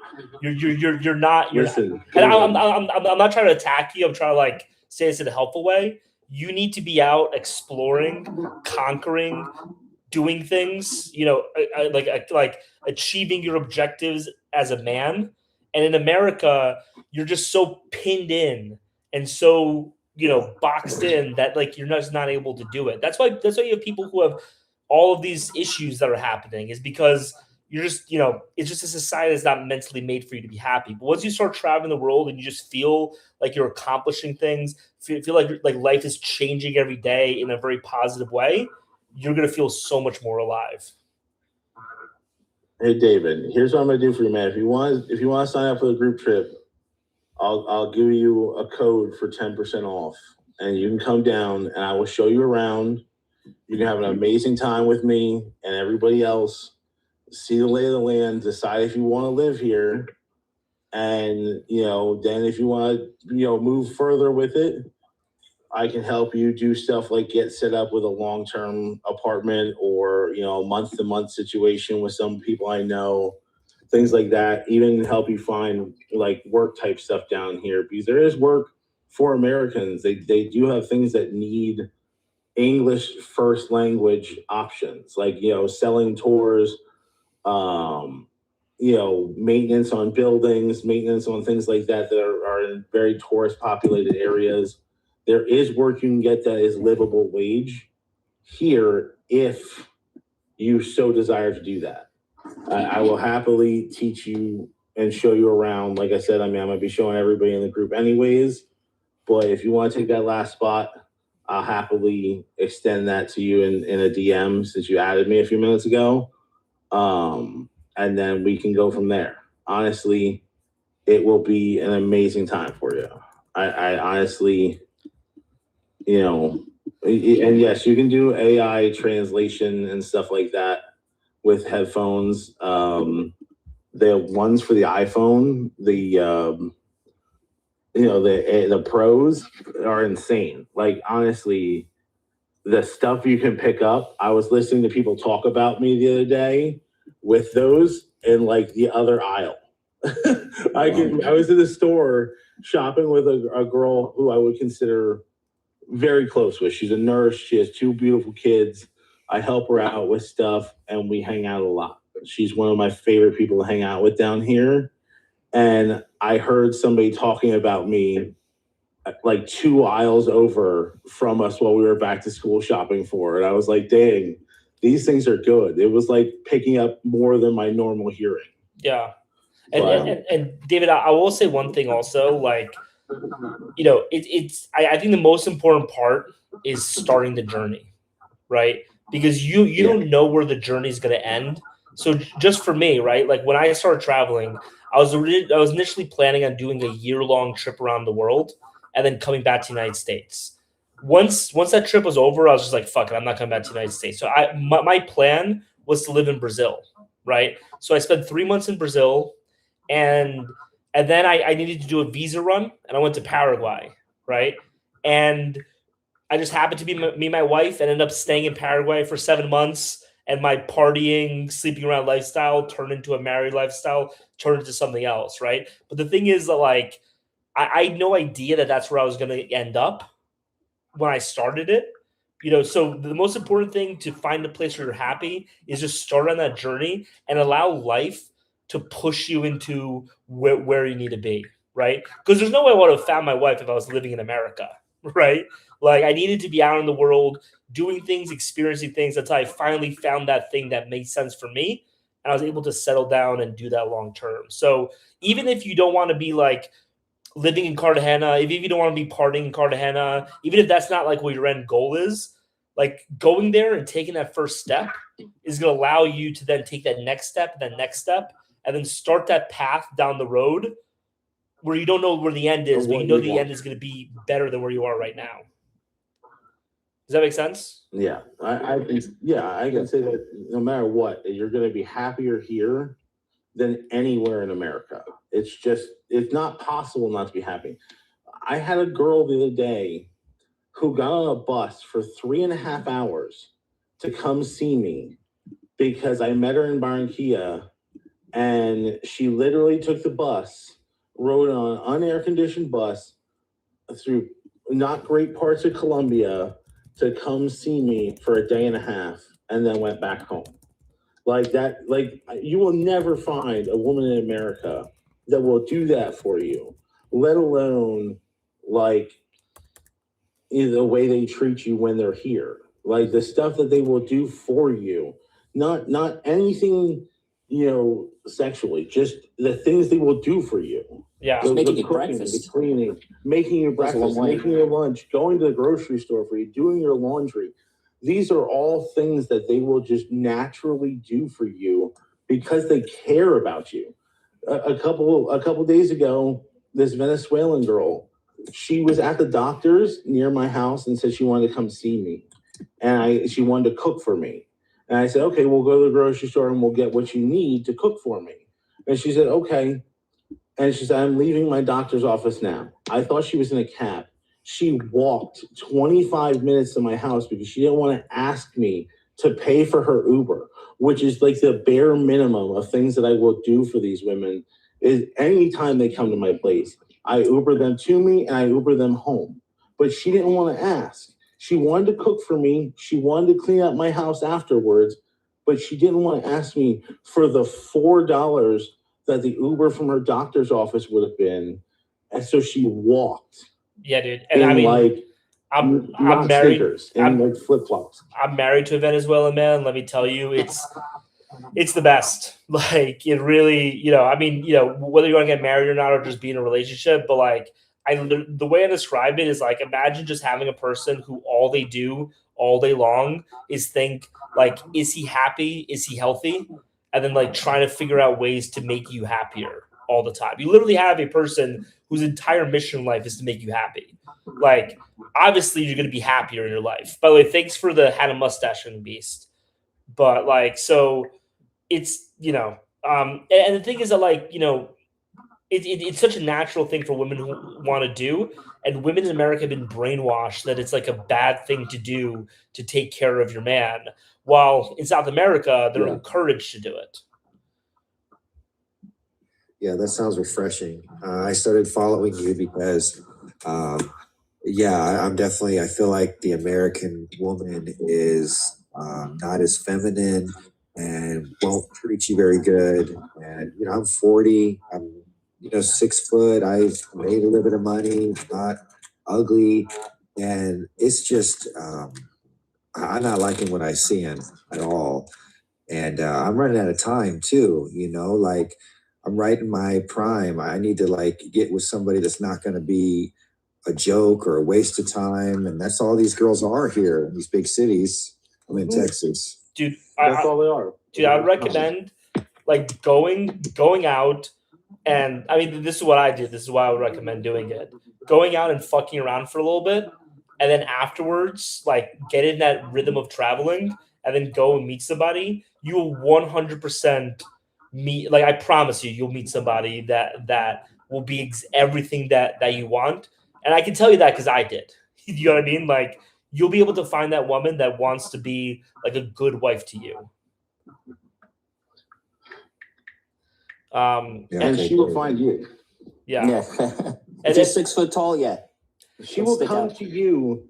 Like a couple of days ago, I was at the gym and I was on a treadmill, and this girl was doing arms, and she came over, looked me dead in the face, and got on the leg extension machine in front of me, and like just stuck her ass in my face, and then turned around and was like, "Hey, can I get your WhatsApp?" It's just, the way they are. They're very forward about it.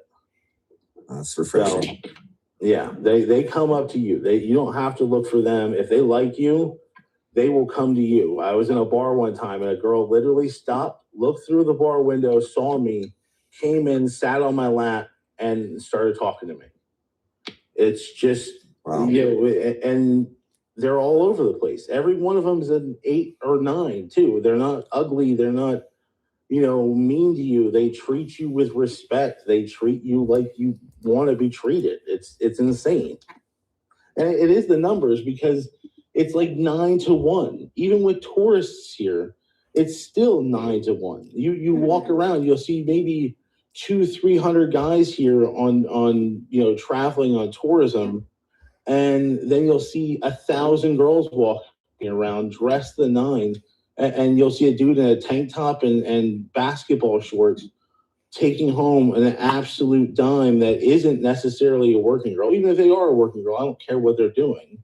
But it's because they know that you're going to treat them well. You're going to treat them better than the Colombian men ever possibly could.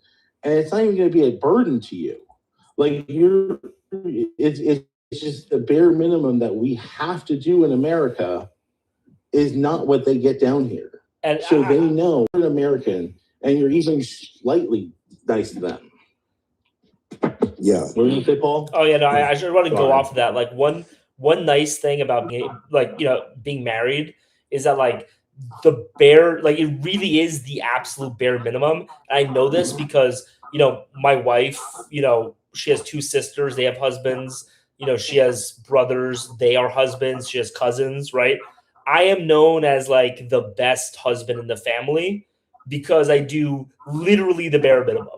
I do the bare minimum by American standards, and I am a superstar in this family. And by the way, it's really the added nice thing about that is that whenever your wife complains about you, you can always just like point to like the Latinos that like her sisters are married to, right? It helps you win the argument, but you really don't like American men are the best men on planet Earth, and women around the world know that. The only women who don't seem to know that are American women who hate American men for some reason. Shit. But in terms of Well said. the way you treat women, American women treat women the best. That is objectively true. I mean, maybe no, I wouldn't even say European men because European men cheat all the time. American men don't do that. Yeah, Italians. Yeah, French. Yeah, Italians aren't faithful, and yeah, it just feels like dating is like a humiliation ritual in 2025, 2026. Yeah, it is. I got money, I own property, I wouldn't say prime, but you're still in your prime. And it's just like yeah, I still feel great. I have no kids, no divorces. Like I'm still a starter, I'm not on the bench, like and I just feel you're a nice 3-and-D guy. Yeah. Yeah, and it just feels like a waste of time going out there. So I stopped, and looking for a better investment. Yeah, dude. I mean, so I can I say one thing? I always bring up this analogy because I think this is really true. Is like I'll have people all the time in my comments. I don't really read my comments anymore, but I do when I'm trying to get like a video to explode. I'll respond to comments and stuff. But I have people in a lot of my comments who have said stuff like, changing your location doesn't change your life or whatever, or something like that, right? Like you need to find happiness within you, right? And it's something that sounds like it makes sense, but if you give it just 1 second of thought, it's like, do you think that you would be happier in the United States or in North Korea? Right? Obviously, you'd be happier in the United States than North Korea, right? So we can agree that living in a different country will make you happier, right? Would you be happier being free or would you be happier in prison? Obviously, you'd be happier being free, right? So there are all these people who will try to gaslight you and tell you no, it's not the dating market. No, it's not this. It's yourself. You need to do this. These people are lying to you. And the reason why these people are lying to you, the reason why these feminists are lying to you is because they want you to suffer. They are the ones, it's literally the people who are creating the circumstances that is causing your suffering, who are telling you that you are not allowed to recognize the fact that bad thing is happening, right?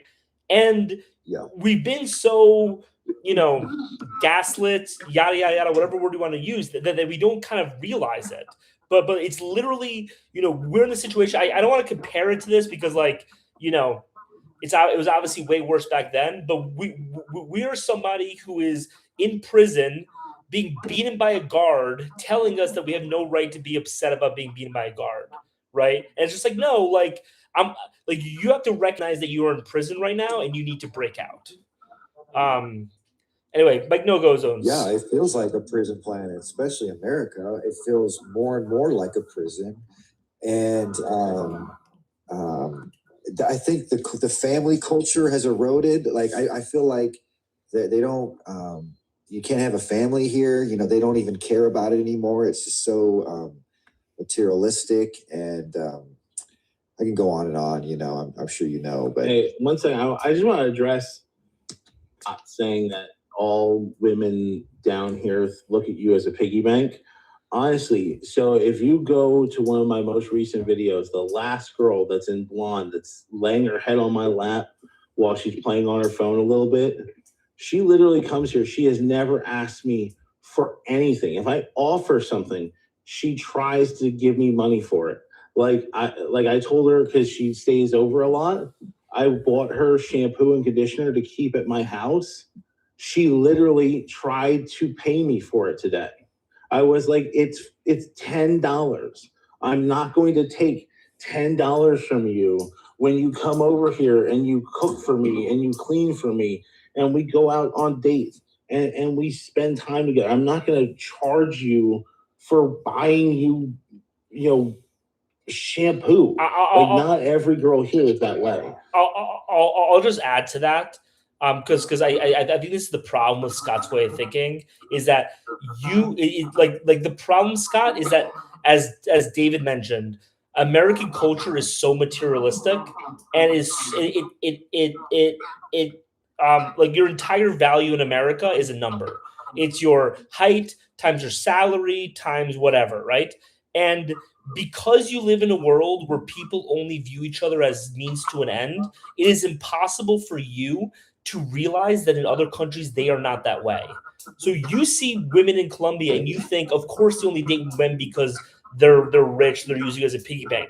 But the reason why you think that is because you're the one living in the society where people are taking advantage of other people, right? This actually applies to the anti-India stuff that we we're talking about earlier. I mean, we're not going to go back into that because no one really wanted to talk about it, right? But like the reason why, like Indians come to America and they think everybody's scamming each other because they come from a country where everyone's scamming each other.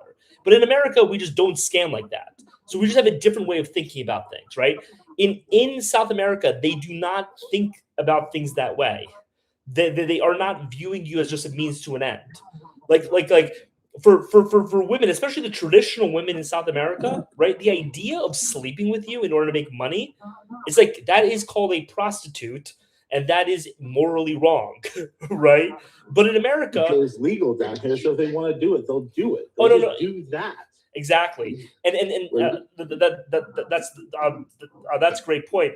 But the thing is that in America, every single woman now is a prostitute to one degree or another, right? And so because of that, you're living in this prostitution culture, and so you assume that every woman has the morality of a prostitute. Well, I'm telling you that this is a more traditional culture where the traditional women, like their purity is so important to them. It is literally the most important thing to a woman is her purity and her reputation.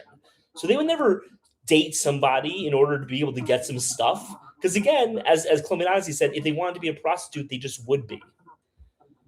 Anyway, sorry, Mike No Goes though. Do you have something you want to say? Just a quick question, son. About I know you're. Kind of personal. Did you get a prenup when you got married? No, I don't believe in prenups. No kidding. Wow. And I think one trap a lot of guys fall into, like they'll go abroad to get the wife, but then you hear all these horror stories when they bring them back to the States. And then that girl, they change. It's a total, it's like night and day. The changes you hear and see, it's frightening. I think that's a big mistake a lot of men make. Well, this is the last thing I want to. Go ahead. Sorry, I just wanted to address his thing.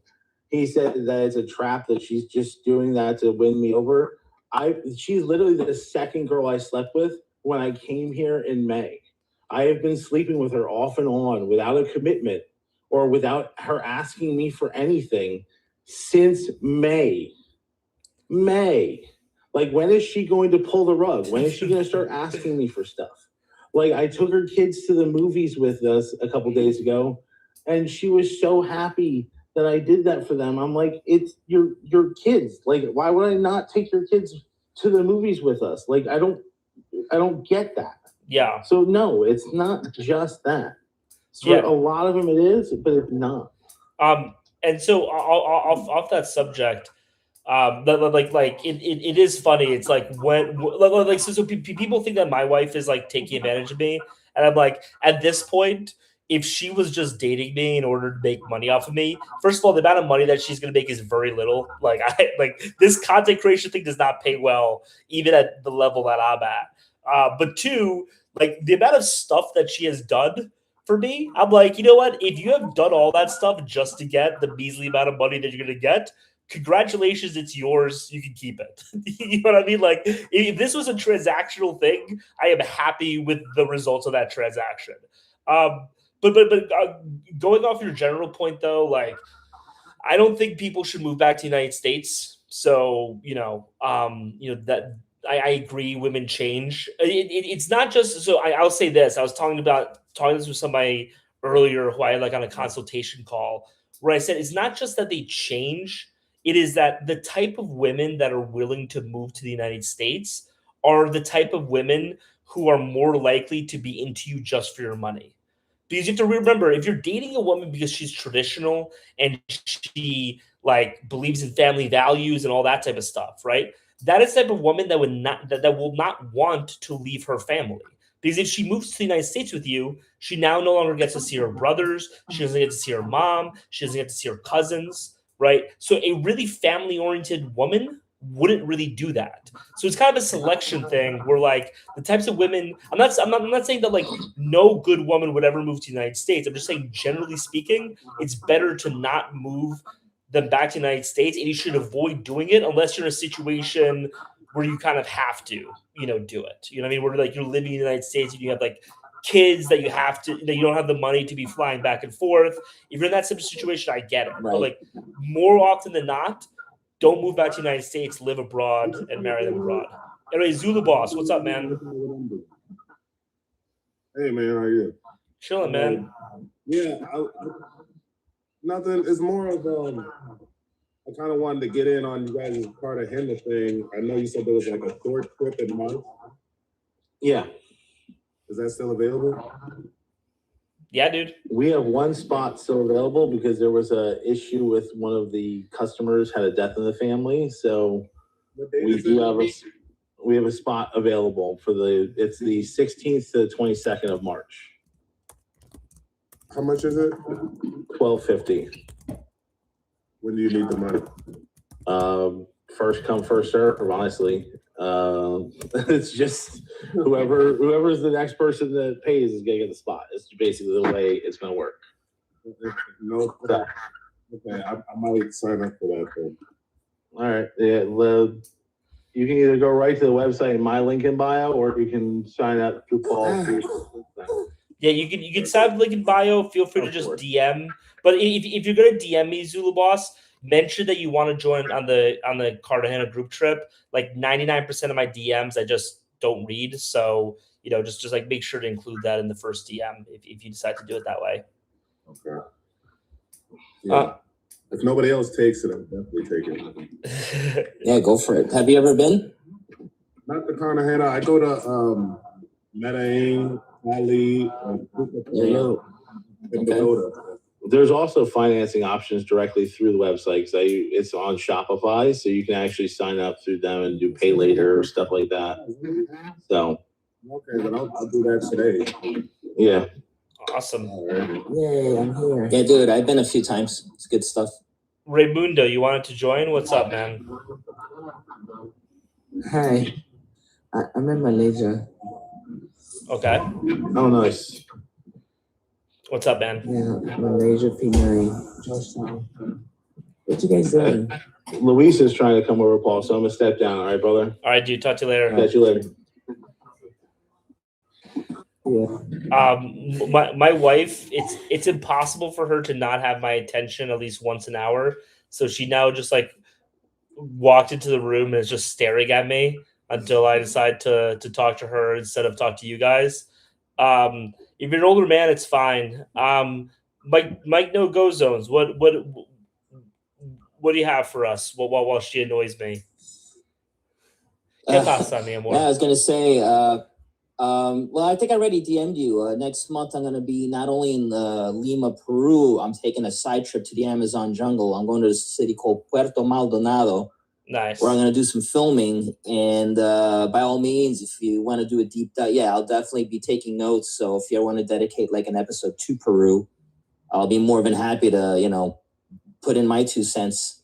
Yeah, dude, let's do it. Let's do a nice Peru episode. You can show some videos of the jungle. I did an interview with somebody about Dubai.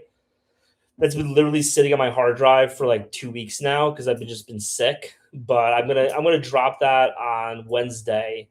But I'd love to do like a Peru video. I actually we actually have it. I'm not gonna spill the beans on it yet, but just to kind of seed it.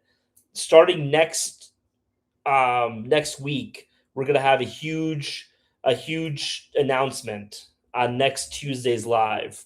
So everyone, get excited. We're gonna have a nice like change of content. Nice little pivot happening next week. Nice. But yeah, And you mentioned Dubai. I was gonna say, like, if you ever want to do like a Middle East like focus. I mean, I never partied in Dubai, but I have partied in Beirut, Damascus, Erbil, and Baghdad. So I can give you, yeah, dude, I've partied in Baghdad. That's why the name of my website thing is called Mike No-Go Zones. I go to the messed up places you're not supposed to go to. So Baghdad does have a little bit of a party scene. Not big. It's not like it's not Dubai, that's for sure. But you can go drinking, and I honestly love to go to Baghdad, but I'm married now, so it's a little tougher. So Paulie, can I push you into prenup subject? Yeah, dude. What questions do you have about prenups, Hooded Beast? Yo tengo una question. Sí, ¿qué question tú tienes? Quiero amor, quiero amor. Baby, ¿vas a dormir? No puedo, baby, estoy loquita. My wife is supposed to be asleep right now. I said go to sleep, and she said I can't. I'm crazy. Anyway, so Hooded Beef said specifically Brazilian, Chilean, Argentinian women react to prenups.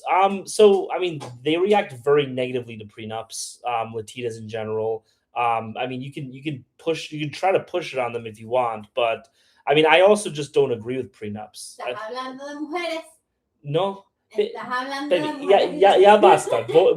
Voy verte mañana. Te amo más. So about the prenup question, the reason why I don't believe in prenups is because like I'm a Catholic. I don't believe in divorce. I don't think you should go into a marriage thinking that you're gonna get divorced. I've seen all of the pro prenup content by divorce lawyers, and I just kind of think like for at least for me, it kind of speaks to like how our society has fallen, that we believe lawyers when they tell us to sign prenups, because up until 30 years ago, everyone was telling lawyer jokes because the whole point of a lawyer is that you don't trust them, right?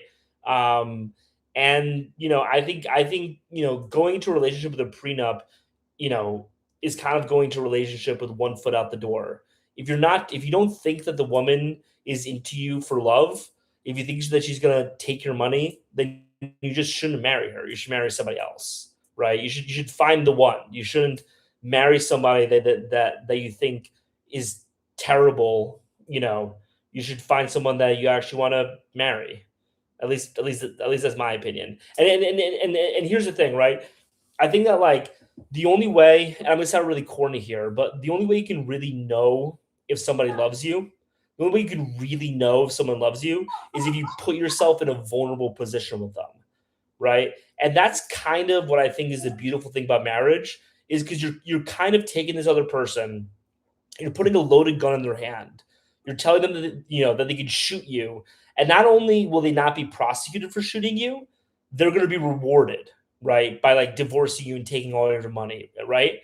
And the women that don't do it, like that is true love. You know what I mean? And so,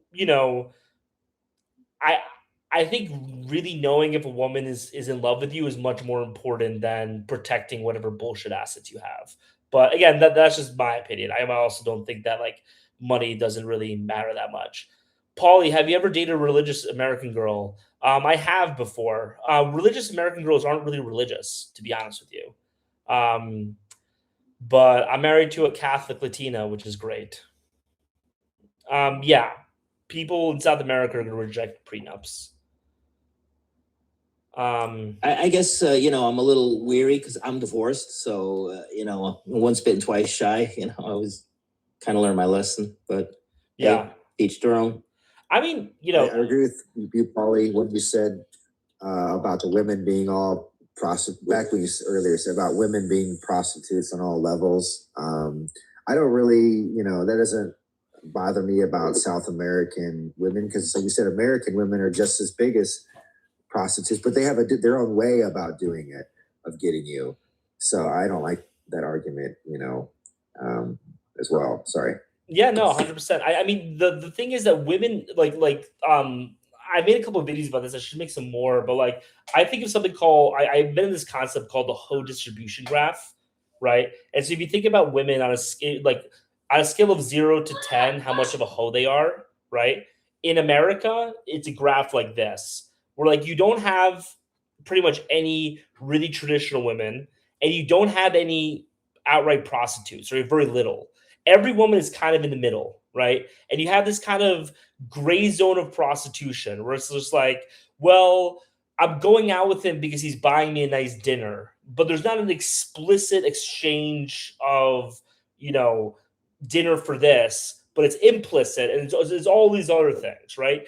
Versus, and so the problem with that is that because women are constantly living in this like semi state of prostitution, like they're constantly evaluating men as merely vehicles for extracting resources, right? Whereas in South America, the whole distribution graph goes like this, where like you have a lot of women that are very traditional, a lot of women that are actual prostitutes that you can just pay and have sex with them, but you don't have a lot of women in the middle. And so the nice thing about that as a man is that if you just need to get laid, which like, you know, we have biological urges, we just need to do it, right?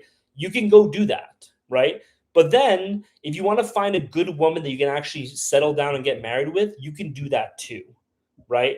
And so that's what I think is the fundamental difference. Is that like American culture, I think, has turned every single woman into a little bit of a prostitute and a little bit of not of a prostitute, versus culture in South America. A woman decides either I'm viewing man as a way to make money, or I'm trying to get married and have kids, right? And it's one or the other. Does that make sense to everybody? And then Definitely. Yeah, the graph was a good example. and then Mike No goes, I mean, like, here's my kind of take on that is that like I've never been divorced. I've been married 7 months now, so I'm very aware of my limited knowledge about limited experience. And so for people who have already been married and divorced and have been bitten by that, like I obviously, you know, uh, I defer to you guys, you know, on your own experiences, and Right. I think definitely in future relationships to get a prenup. I think that like one thing that's different is that, you know, I think that the most important thing, I think this is the thing that's really changing. I think this is something that wasn't as available to you as it was to me. Is, you know, you kind of had to marry a woman in the United States. I mean, you didn't have to; there was no law, but like it was kind of the norm. But like now that passport broing is an option, like guys can choose to not have these terrible women, right? And if you're kind of forced into marrying women in this poisonous culture, and then you get divorced, you know, obviously Catholic against divorce, but like I think that, you know, a lot of grace should be shown to you because you were married in this, you know, horrible position. And what I recommend to people is don't get a prenup, don't get divorced, but also make sure that you're finding the right woman from the right culture before you ever get married. Anyway, somebody said, well, I came super late, found you in IG. How did you meet your wife? We actually met on Tinder. If I had a heart attack right now, is the medical. Not good. But I actually met my wife on Tinder. I don't recommend people find their wives on Tinder. I think the best way to find a wife in South America, like when you're actually in a position to go find a wife, is to go to a church. Again, I also just think people should be going to church. And then go to like their community events during the week. And then at that community event, find a young married couple, make friends with them, and then have them set you up. That like a 26-year-old girl who just had her first child and is married is literally the best person on planet Earth to find you a wife, because every single one of like 80% of her friends are single or looking for men. All of her friends that are single have a friend, which is her, who is married and has a kid that they are all jealous of, right? But then on top of that, your friend, because she just left the dating world and just started having a kid, she kind of has this feeling where she wants to live vicariously through her friends. Like she misses dating a little bit. It's kind of natural. We all do, right? So she's passionate about setting people up, and she has friends who are passionate about settling down. So it's literally that is like if you want a wife in a foreign country, that is what you guys should do. Um, that's my 2 cents. Um, more here. The I was US. just doing okay with day game. What? In Colombia, places like that. Doing day game. Oh yeah. Going to malls. Because one good thing about Colombia is that you can go to like a random mall to a random kiosk. She could be selling shakes or juice, and it's usually a very attractive girl. And then you just tell, hey, yeah, you're talking to them. I'm new in town. I'm gonna be here a while. I'm gonna settle down here. And like, you want to, when you get off of work, that's usually worked for me. Yeah, I mean, past. So when you get off of work and set up a dinner date and then take it from there. It's not a club. It's not loud. That's just been my tactic. Everyone has their own MO. Everyone has their own. Well, whatever works for you. I guess that's the best way to do it. Whatever floats your goat. There we go. That's honestly a good way to meet women too. Somebody asked why get married. Honestly, if you're in a situation in your life where you're like, why would I ever get married? It's probably not the right time for you to get married. So, I have a lot of. It's funny because I have a lot of people who reach out to me who are like living the lifestyle, that everyone kind of dreams of. I had this one guy who reached out to me who's like living in Eastern Europe, literally sleeps with a different model every single night, has a Ferrari, has all this type of stuff. And he's like, man, it's just gotten so boring to sleep with all these models. I really want to get married. So what a problem to have. What a problem to have, yeah.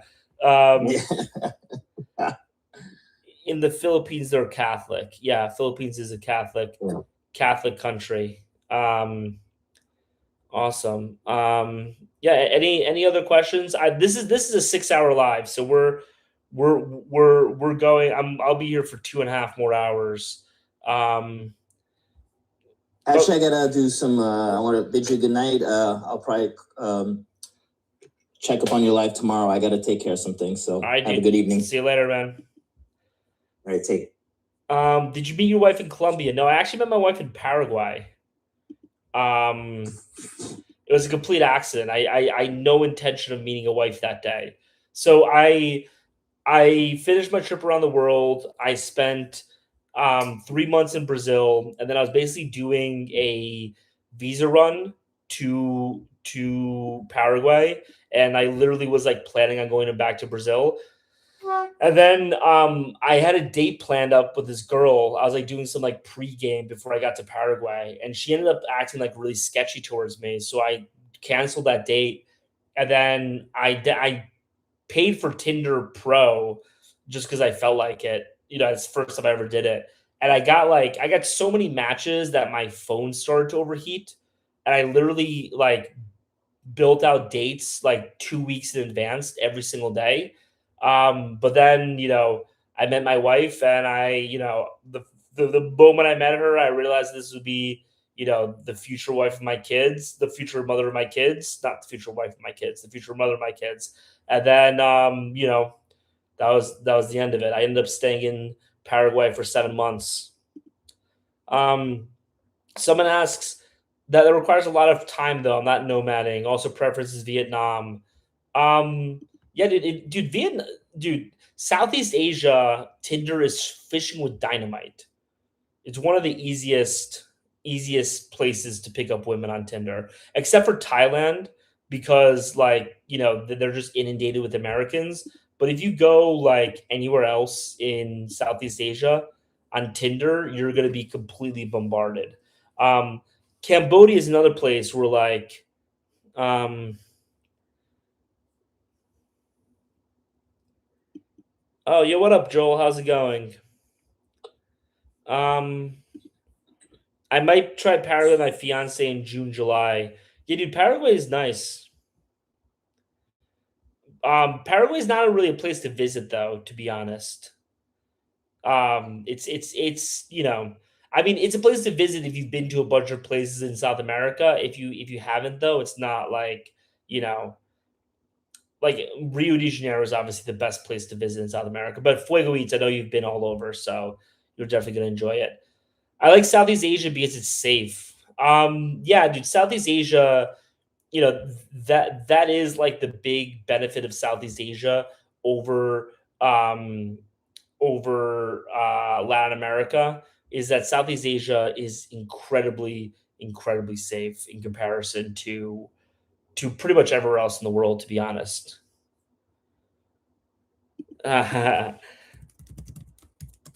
So Joel said, "Glad I made you through TikTok. March can't come soon enough." Joel's gonna be on the group trip. I'm excited. I'm excited. I'm excited to hear what you think about it, man.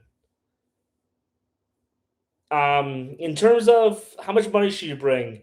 So on the if you end up going on the group trip, um, minimum is probably like $300 to $400 just so you can have it. But like maximum, if you're planning on like balling out and doing like pay for play like 5 times a day, you like bring like $600-700. But like if you spend more than $1,000 on this trip, I'll be shocked.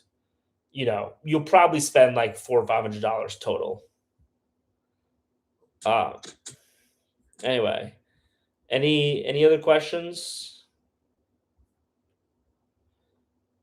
I'm already thinking about going on the trip in November, dude. So we're about to launch this trip in November that we told Joel about. It's for Colombian Independence Day, and it's going to be in Cartagena. And I don't know what the price is of that trip, but I told Brandon that we need to increase the price of that trip. But I guess Joel, we'll grandfather you. You know, yeah, dude, no worries. We'll grandfather you into the previous price on it. I think it's 1750. We just need to increase our prices on this stuff, but you know, you'll definitely, you know, whether you buy today or like some other time, we'll grandfather you in. That's gonna be a crazy party. Um, I'll be there November 2, Paulie. Nice. Yo, honestly, like it might be very easy for us to sell off the future trips. We might just keep on having everyone coming back. Like, you know, every month, you know, we'll just have the same people on the group trip. Whew.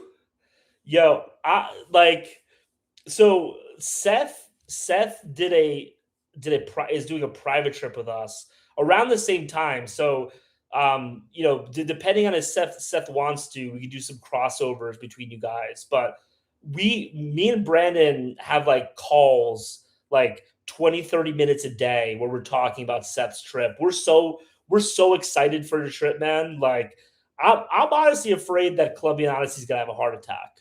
I legitimately there's like a 25% chance that he's going to. But you know, we're really excited for that one, and that that's gonna be a really awesome awesome trip. That's my goal.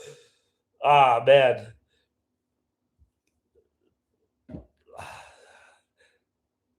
that's fair. That's fair. Here's the problem: if he has a heart attack, I'm gonna have to find somebody else.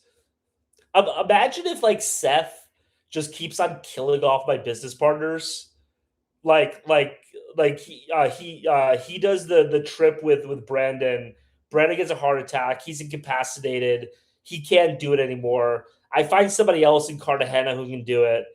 We do another group trip with Seth. He gets a heart attack too. You know, it's just I'm good. Oh, dude, I was just about to ask you if you want to jump back on. Nah, I'm good. I'm not gonna have a heart attack. All right. I'm 30 pounds down in 26 days in the gym every day. I'm working out. I'm gonna be ready. Listen, you don't understand. I am training for the Seth trip.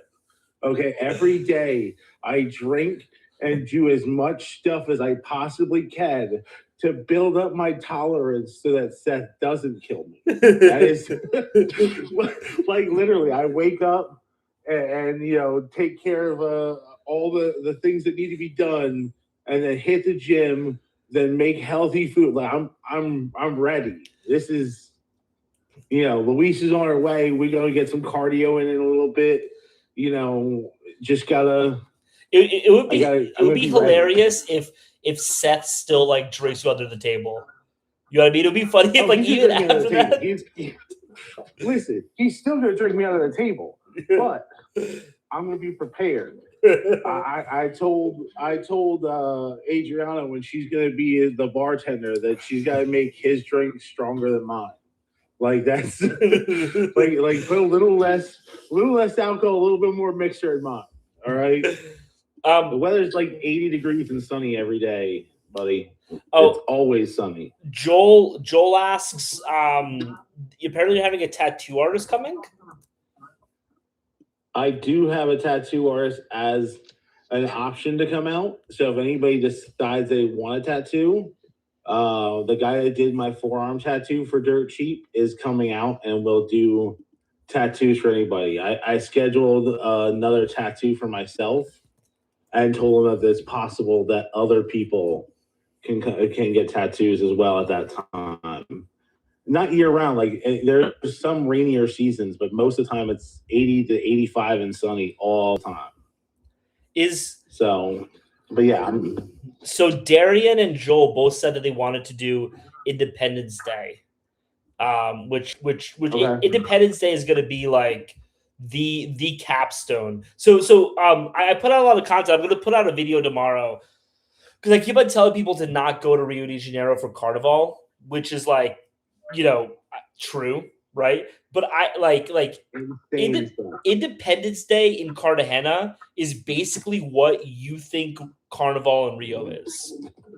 You know what I mean? Like it is. Like there's literally wall to wall people. You're walking around. Everybody's out on boats. So they put up a barge in the bay, and then everybody parks their boats super close to each other. They tie off together, and girls literally walk from boat to boat to meet different people. Everybody's partying on everybody else's boat. There's fireworks, there's concerts, there's everything under the sun that you want to do there. And because you're on boats, there's no cops because the cops can't come onto private boats without probable cause.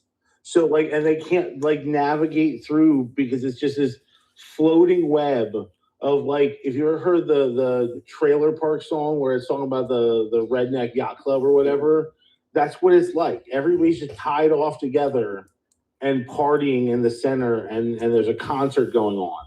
It's mobs of people. And it's so nuts. And the beautiful thing about Colombian Independence Day that makes it better than Rio de Janeiro for Carnival is that it's like 99% locals there. Like you're actually experiencing the local thing versus Carnival, which is 95% Americans.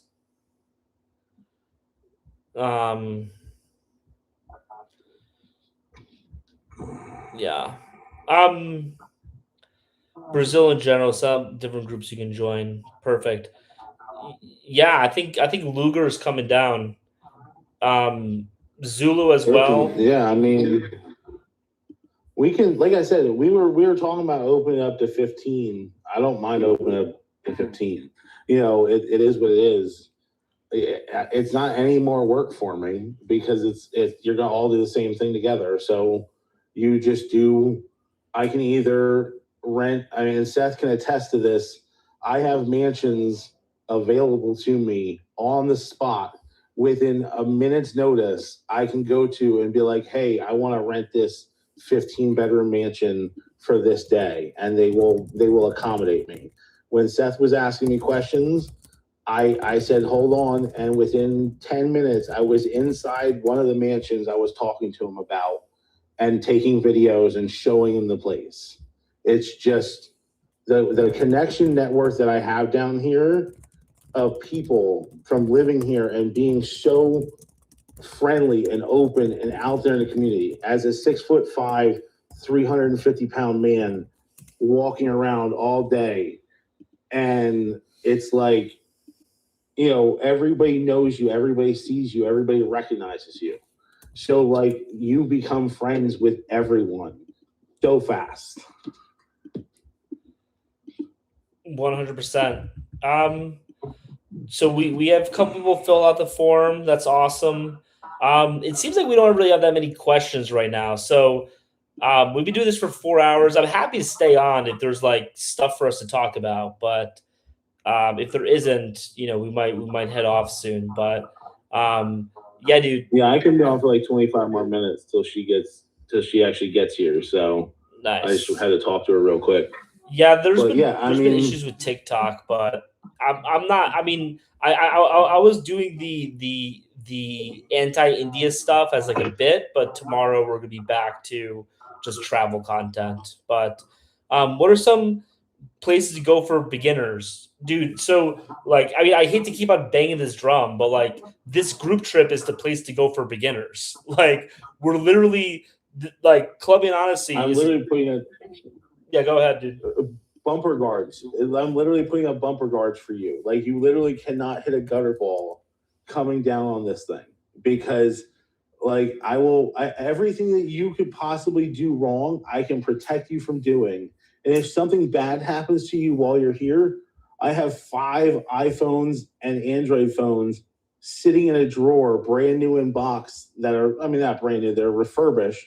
But you can literally have your phone reconnected if you get stolen. Yeah. You can literally, have all your stuff done within a few minutes. You're not going to get drugged. The only thing that could happen to you under my care would be to get pickpocketed, which it can happen in Germany. It can happen in France. It can happen in Italy. It can happen anywhere you go in the world. That's about the only thing I can't actually protect you from.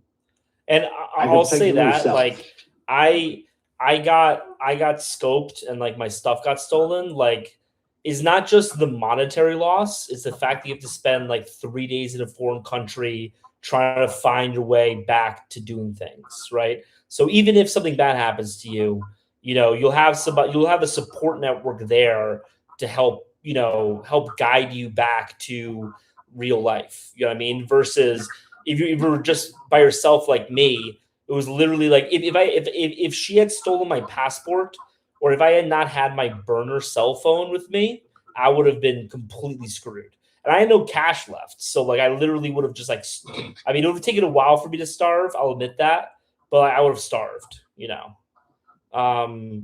Also, like the thing is, everything nowadays has 2-factor authentication.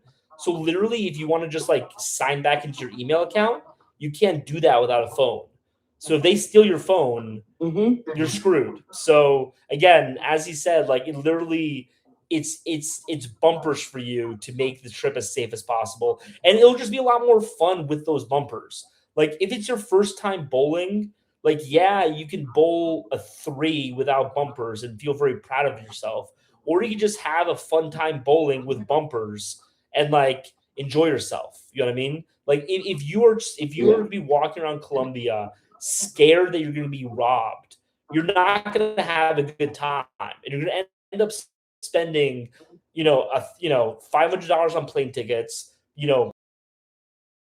and then money on all of your stuff just to walk around and be paranoid all the time. Like, if you want to walk around and be paranoid all the time, just do some crystal meth. You know what I mean? Like, why are you buying a plane ticket to Colombia? So, that's the reason why we do these group trips is because we think it's a good idea. Basically, I think is. Do they go to jail? No. Yeah. So, like, Colombian police have this general attitude towards us getting robbed, which is basically if you dance with the devil, you get burned. And it's kind of like I had this woman's national ID number, which, like, if you know anything about South America, like those numbers are like really important. You can get all their information from it. I literally handed the national ID number to the police officer and said, "Here's where she is. You can go to her house and get my computer back." And he was just like, "I don't feel like it. That's fine. Thank you. I appreciate it. I'm good." Because they just you're not going to rely on the police there. You have to rely on yourself to not get put in that bad position, and that's what we're here for, to help you stay safe.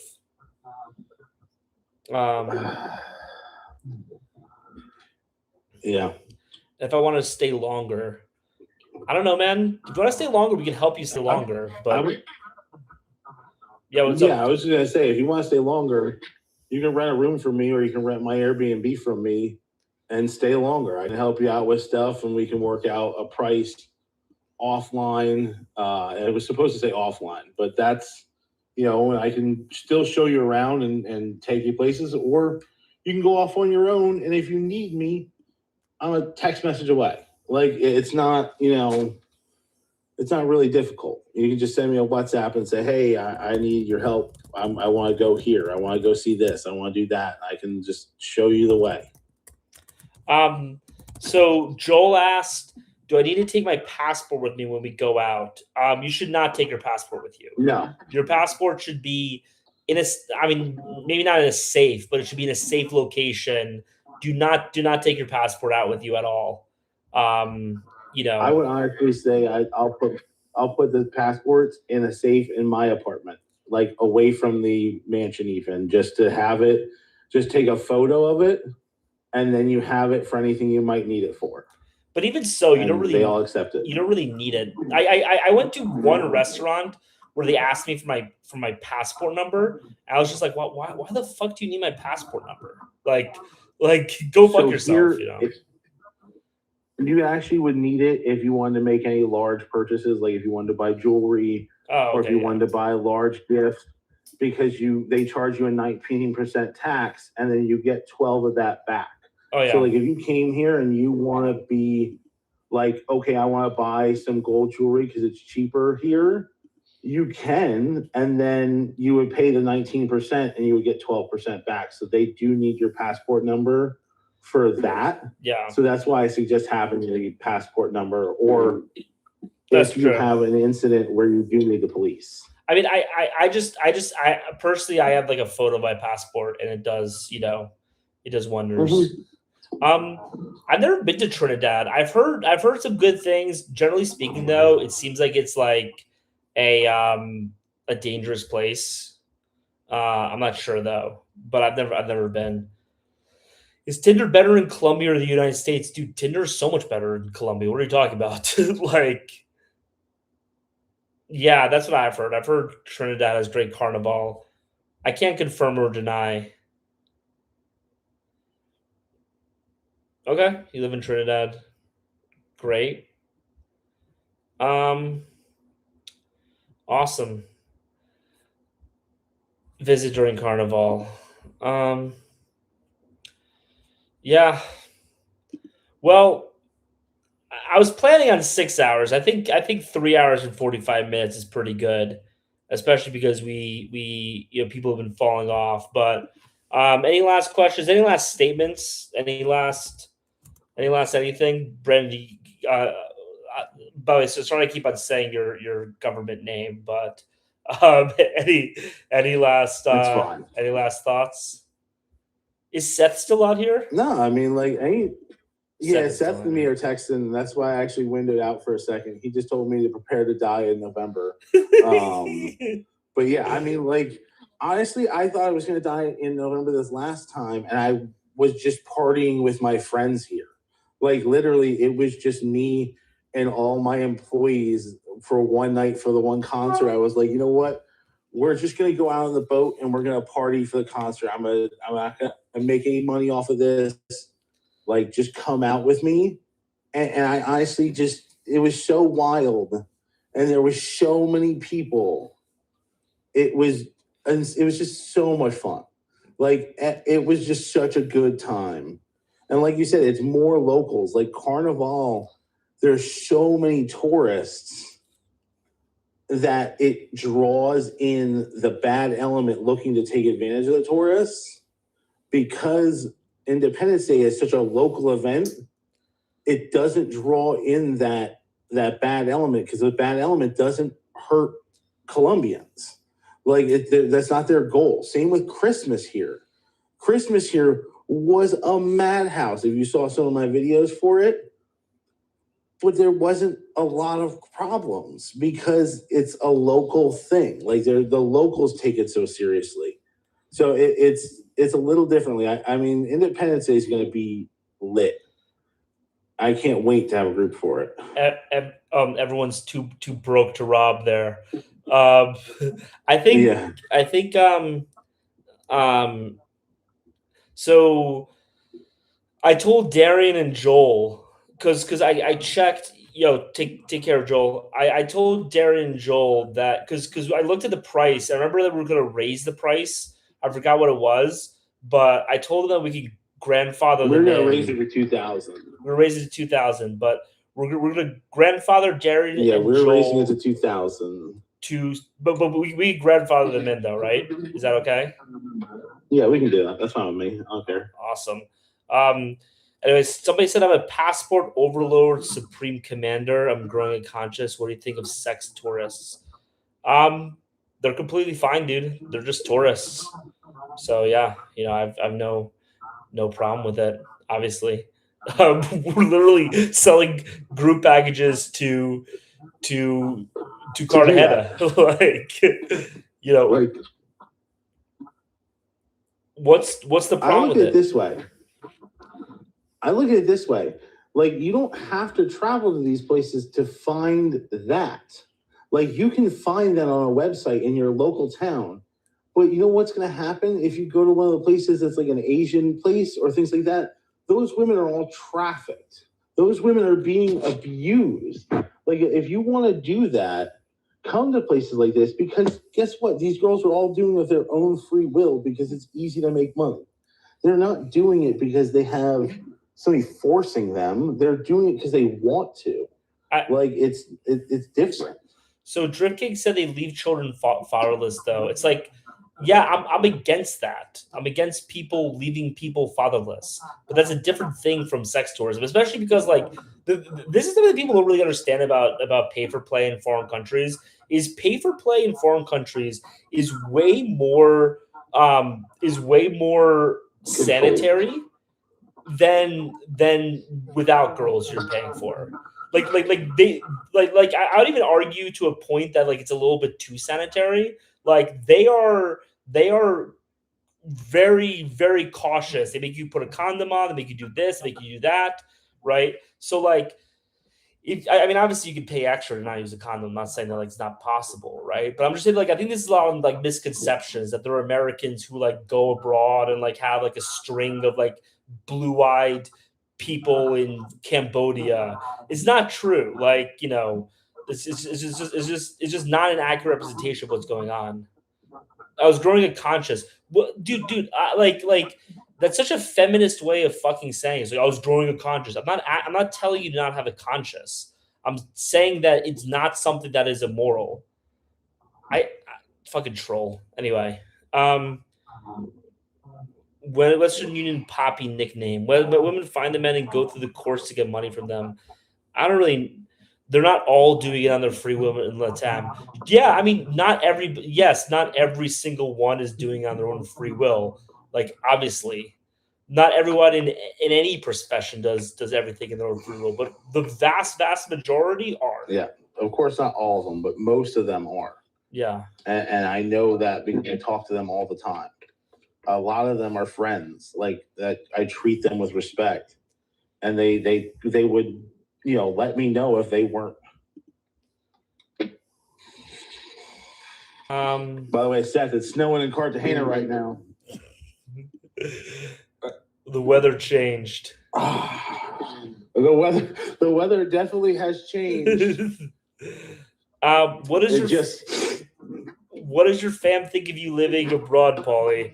My mom was pissed about it at first, to be honest with you, but and then she got it, and like she stopped bitching about it. I mean, like, one thing that like really kind of changes this, to be honest with you, is that I was moving abroad, I was partying for a year, doing all that type of stuff, and then like I met my wife, and like we settled down, and now we're planning on having kids, and so I'm like, okay, well, literally, like of me, my brother, my cousins, all of our family friends around the same age as me, I'm 34. I'm the only one planning on having children. So I'm like, you want grandkids, right? This obviously helped you achieve your goal too. So You just gotta put it in those types of perspectives. But you also just fundamentally have to not give a shit what people think about you. You have to realize that like your happiness is your responsibility. You can't put it on somebody else to approve of you for you to be happy. That's a way to be miserable.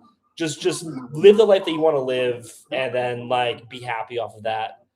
I think Lebanon would be a good travel destination. Yeah, dude, I'd love to go to Lebanon. A lot of hot girls in Lebanon. I made a video about how a lot of the hot Latinas that you know about are part Lebanese. So like Shakira is part Lebanese, Selma Hayek is part Lebanese. They have a lot of hot Lebanese women.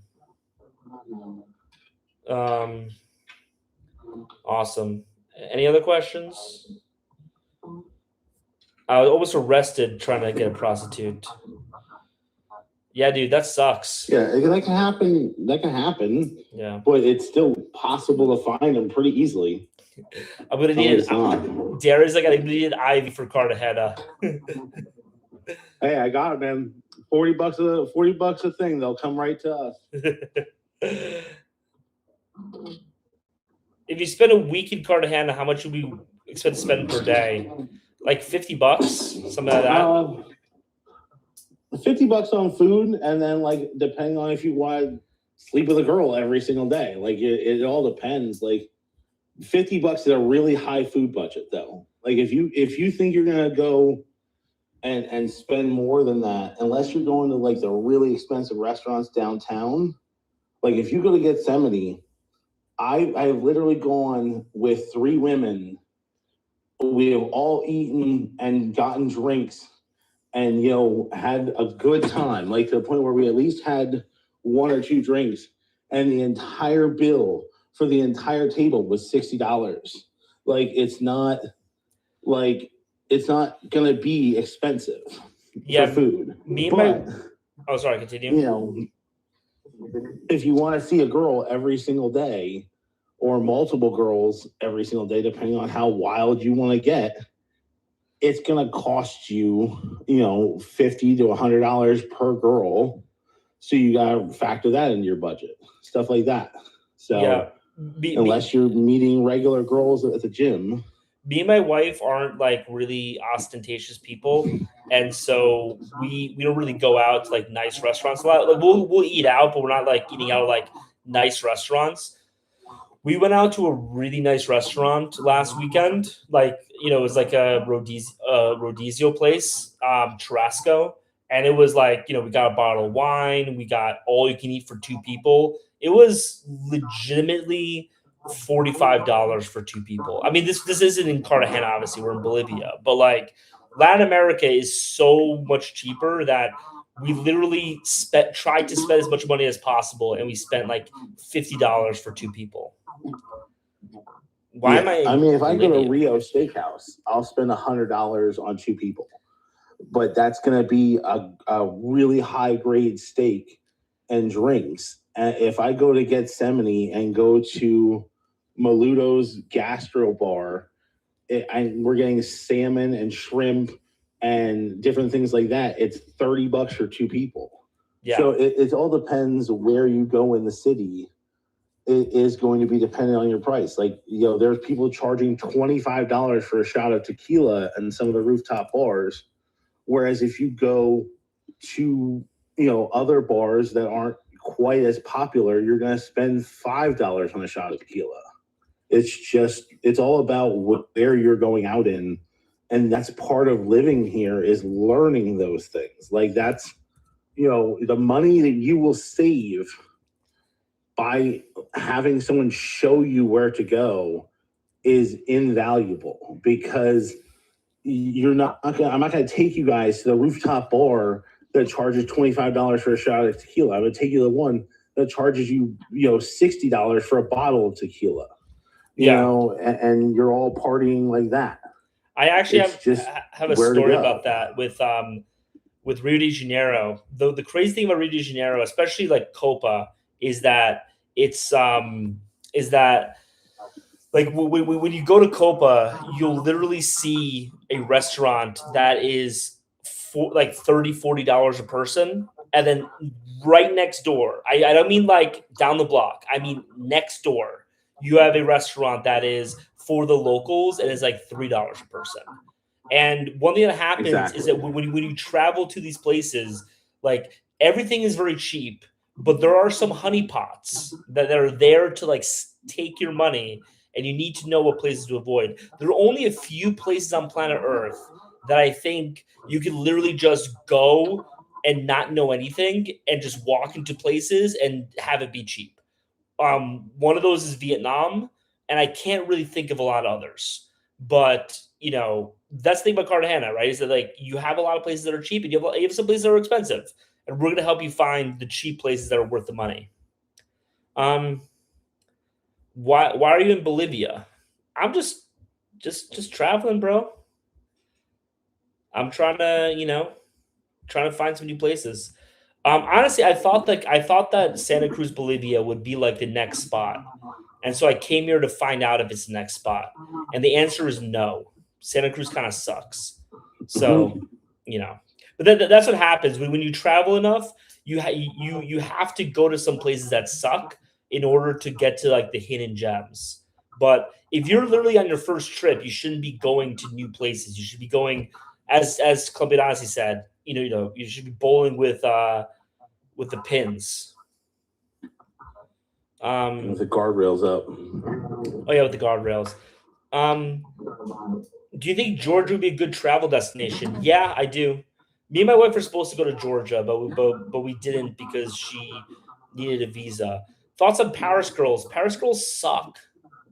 Don't date Western women. Date Latinas or Asian women. Yo, Club Honestly, we need to make a shirt that says that. Don't date Western women. They're not hot though. No, they're not. You see did you like the new logo design? Dude, I loved it. Wait, here. I sent it to you. Yeah. Dude, it's dope. Here, let me download and share. Yo, we need to start selling shirts, man. We need to start getting on this shirt business. Yeah. Yo, so just having my book in bio, I made like $400 this month, which like isn't like crazy, but it's nice to like have that.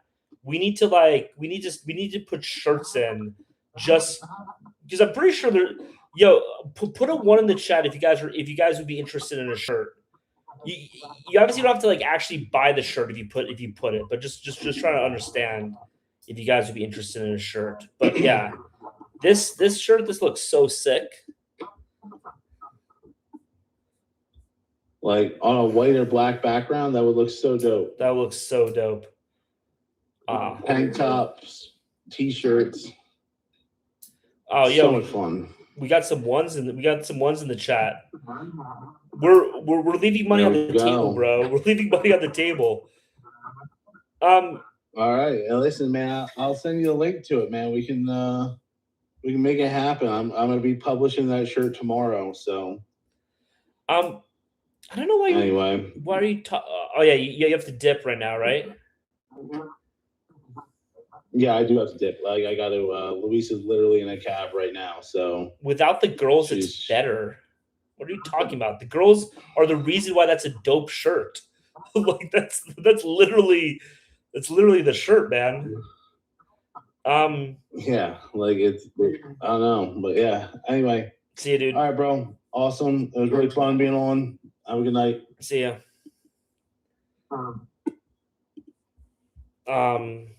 Wait a second here. I'm gonna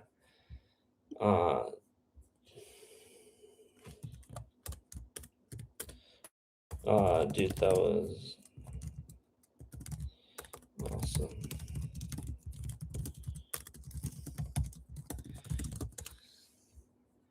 It does look good. Bro, why would you want to be with a French girl though? Is my question. They're just super feminist. So somebody asked which Latinas are Asians. And here's the thing, like you realize in your life, are you and this is the critical question that you guys need to answer. This is the most important life question for you to answer for yourself.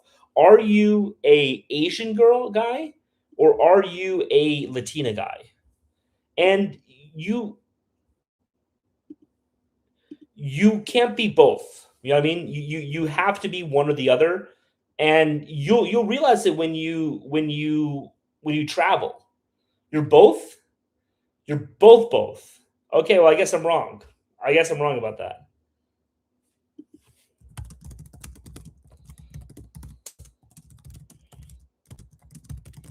Because like the personality of Latinas and the personality of Asians and the aesthetics of them are very different. But I guess you can like both.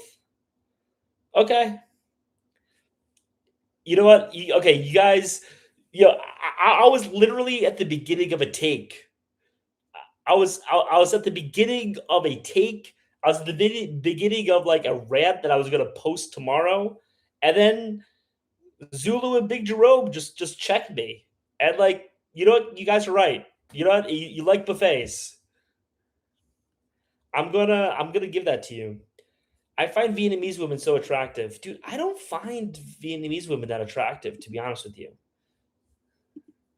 But here's the thing, right? How much Tusi is safe for your first trip? Like, don't be doing that, bro. You guys need to be safer on these trips. Can you ask James my question? Which question? David's Airbnb located in Cartagena. Oh, okay. Travel lover. Yo, sorry about that, travel lover. Yo, travel lover, just shoot me a DM. Me a DM, travel lover, and I'll connect you. One bump. Dude, I actually did do 2C with a girl in Medellin. I survived, so I mean, who am I to say no? But like, you know, it's something that ends poorly a lot of times. Central Asian for marriage. Yeah, dude, I think the new of the new untapped resource of passport bros is gonna be Central Asia. Like Kazakh women, Tajik women, Kyrgyzstan women, like all those women are super attractive. And so I think that like you're going to we're going to start seeing a lot of content creators going to Central Asia, meeting a lot of those women and then coming back and talking about it. If I were to go if I was single and I was like trying to find out where to go to find a wife right now, Central Asia would kind of be like near the top of the list. Super conservative in that region. That is true. That is the drawback. They're a little bit too conservative, so it might be harder to like clap cheeks and stuff. That's a good point, bro. All of my rants are just DOA. I guess I start a rant, and then somebody makes a very good counterpoint, and I'm like, good. That's true. But you could hook up with a lot of Lebanese women though. I have to say, like I've never been to Lebanon, but I've met a lot of dudes that have gone to Lebanon and I've like slept with a lot of women. So there are conservative women in Lebanon, but I wouldn't like swear off Lebanon if I were you. But yeah, dude.